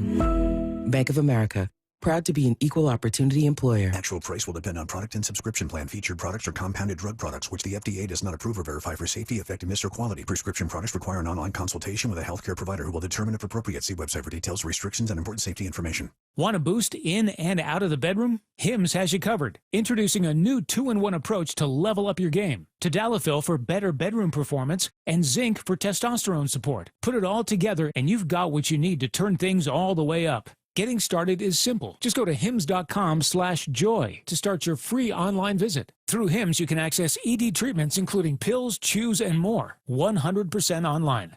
No office visits, no pharmacy lines. Just fill out a simple intake form and a licensed medical provider will determine if treatment's right for you. If prescribed, it ships free and discreetly to your door. Find affordable treatment options at up to 95% less than brand names at hims.com/joy. That's hims.com/joy, HIMS.com/JOY. Bonneville International radio station contests are open to participants 18 years of age or older that are residents of Washington State unless otherwise specified. Employees or agents of the station, Bonneville International Corporation, other area radio stations, or any entity associated with the contests are not eligible to win unless the station otherwise specifies at its own discretion. Persons who have won in the last 60 days from a station contest or event may not be eligible. Full general contest rules are available on seattlesports.com or in person at the station during regular business hours. This is the home of the Seahawks. Going to let one fly deep. Got a man out there. Ball is caught down at the 10-yard line, and it's JSN. Seattle Sports. $5,000. That's the average amount of money people in the U.S. are now spending on gas in a year. $5,000. That's crazy. If you drive, you have to download Upside, the free app that gives you cash back every time you get gas. That's right. You can earn real cash back with Upside just by buying the gas you're already buying. You can literally start earning cash back today. I use Upside every time I fill up, and I've already made around $300. You're putting gas in your car anyway. Why not get real cash back? If you like free money, download Upside. I'm saving the cash I earn from using Upside to help pay for a vacation later this year. Download the free Upside app now to earn cash back every time you buy gas. Use promo code POWER to get an extra 25 cents per gallon on your first tank. You can cash out anytime right to your bank, PayPal, or a gift card for Amazon and other brands. Just download the free Upside app and use promo code POWER for a 25 cents per gallon bonus on your first tank. That's code POWER for a 25 cents per gallon bonus. Comcast Business is celebrating the holidays by giving your business the $1,000 holiday bonus when you switch to a gig speed internet package. Just imagine the thousands of possibilities of a $1,000 prepaid card. Like possibility number 12, the new laptop for the office holiday hero. Or possibility number 108, smart speakers to deck those hallways. Or possibility number 192, new equipment for the new year. Or possibility number 555, Bluetooth holiday lights for office decor. Switch to Comcast Business, designed for 100% reliability with business internet and wireless connect, plus advanced cybersecurity, and now get the $1,000 holiday bonus. Comcast Business, powering possibilities. Ends 12/14/25. New customers only with 2-year agreement. Requires qualifying gig package. Other restrictions apply. This hour is brought to you by Mazda of Everett. From the Quantum Fiber Studio. This is Bumpin' Stacy. Weekdays 10 to 2. On Seattle Sports and 97.3 FM HD2. Get your questions in for What I Need to Know, 866-979-3776. What I need to know. Someone said, I want your thoughts on Darnold's ability to run a 2-minute drill. They said his time management's killing me. I don't know that I've thought that about his time management, though. I think he's fine with that. Nah, there was a time, that last drive, right, when they were driving to win it, to where I felt like they should have called a timeout, but they didn't. That's not Sam's decision. That's on the coach. So that last drive, I think I know where they're getting at. There's a moment where I'm like, y'all wasting a lot of time. Like, let's go. But that's a team thing. But that's a head coach thing. That's not on him. My answer is I'm perfectly comfortable with it. Like if they replayed all of that again, I would still have the same feeling of like they might get down the field and win this thing. Yeah. Like I think he can handle a 2-minute drill perfectly fine and have not been frustrated with He's done it before plenty of times. He's got some wins. 866-979-3776. Non-sports. Would you rather get punched in the face or kicked in the shin? But I want you to pretend kicked in the shin like really hard. Like it's not breaking the bone, but like kicked in the shin hurt. all day. Kicked in the shin 100%. Yes. Punched in the face? No. Face get all swollen and stuff? No. Absolutely not. I got TV to do on Saturday. Exactly. I have radio to do every day. It streams though. And we sit during both. Yeah. You don't need your shins doing this. You certainly don't need both of them. I'll tell you that much. Ketchup on scrambled eggs, yes or no? That's disgusting, and you're a disgusting person. Yeah, no. Yeah, no. Hot sauce, yeah. If you sour cream, underrated. Do you judge people that take out a bottle of ketchup and kind of toss it over most of what they're eating? I'm not talking a salad. I'm talking like you guys go to a really nice steak restaurant. Nice steak. Ketchup on steak?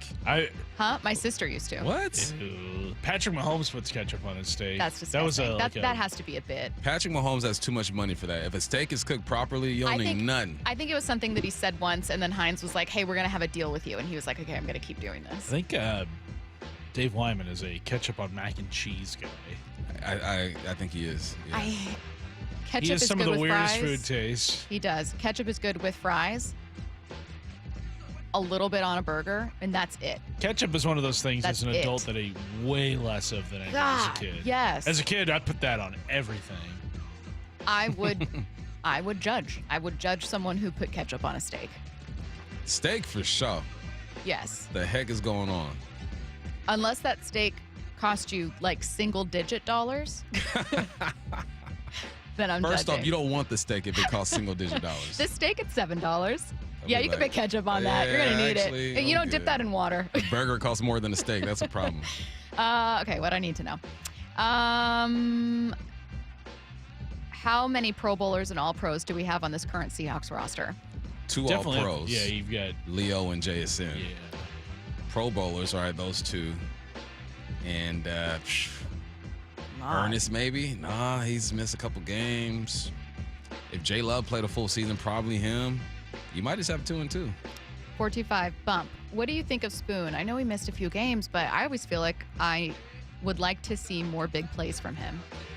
Here's the thing about being a DB. Sometimes you can't make the big plays because they ain't throwing your way. Because you're so locked into what you're doing. You're covering your ground. You're covering your guy that they look that way and they go the other way.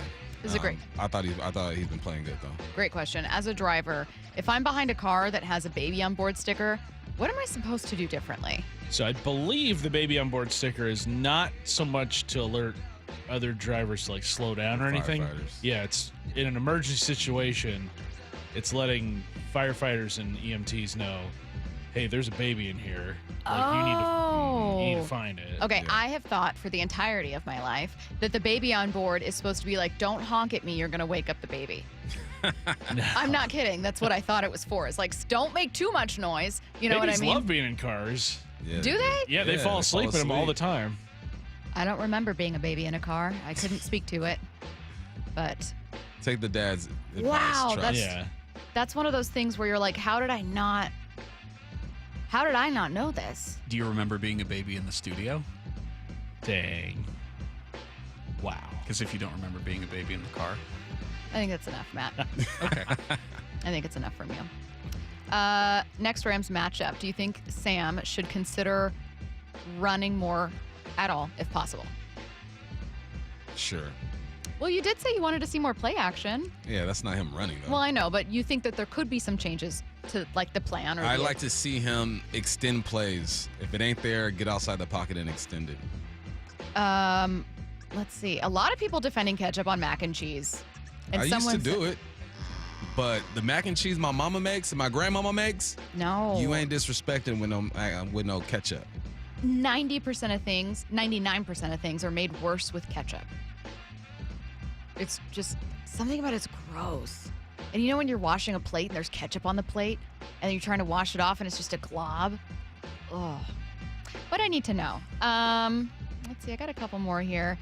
Did you guys attend your 10-year high school reunion? If so, would you go to your 20-year high school reunion? I didn't attend either of them because they always do it during football season. Yeah. Like, oh, let's go to their homecoming game on a Friday. I'm like, I work. I did attend my 10-year high school reunion. How was it? It was fine. Did you just poop on everybody? Look at me now. Yeah, I said, look at me. No, it was good seeing everyone. What I need to know, what's the most important part of the Thanksgiving meal? They give you choices: turkey, stuffing, cranberry sauce, rolls, or pie. Mac and cheese. What are we doing? That's the most important part? Yes. There's a competition in my family. My aunties, my grandma, my mom, they bring their mac and cheese. And I'm sure it's delicious. That's what I'm in charge of making this year. However, Are you? You better hit up Renee. I'm going to use Teeny's recipe. Who's? Teeny. Who's that? She had that's the one that dudes get in trouble for watching, right? What? I saw something on Instagram where the guys make a dish and the girlfriend's like, oh, where'd you learn this from? And I think they say Teeny's and they get all mad. Is she cute? Oh, she's very cute, but she had a recipe that just went viral. It's like for some reason, this specific recipe she had went viral. I made it once. It was delicious. So I'm making it for this Thanksgiving again. All right. But I say that because the answer is stuffing. Stuffing's aside. Mac and cheese. I feel like turkey's got to be. That's like I don't even eat turkey. The offensive line of your plate. It is in that there's no flashiness from it. It's not the sexy food. Like, you need turkey with kind of everything on your turkey, plate. You're going to remember that for the rest of your life. Steve Hutchinson, Walter Jones, yeah. Yeah, you will. Hall of Fame. We were just talking about not being able to judge offensive line play. I can judge a damn good turkey. I think turkey is the driest bird. And while I think it's important to a Thanksgiving meal for sure, turkey is better when you add a little bit of everything else to it. Turkey with a little bit of stuffing. Turkey with some potatoes and gravy. No one is eating a plate of turkey. No one's getting turkey only on their plate. No one's eating a whole bunch of turkey. No one said they were going to eat a whole bunch of turkey. So it's not the most important thing. I would eat a bowl of stuffing. I would too. With some cranberry sauce on it. Yeah. A little bit of gravy. We'll continue this conversation off air. I have a lot more opinions about Thanksgiving food. Wyman and Bob coming your way next. Down on the field is Gray Zabel. A big sigh of relief for the Seahawks. Really fortunate. I guess we avoided a significant injury, which is really positive. While Zabel recovers. It could be day to day. It could be a week. It could be more than that. Who steps up? God bless Christian Haynes, man. He came in there. He's a tough sucker with heavy hands. This is the home of the Seahawks. Seattle Sports on 710, the Seattle Sports app, and Seattle Sports on YouTube.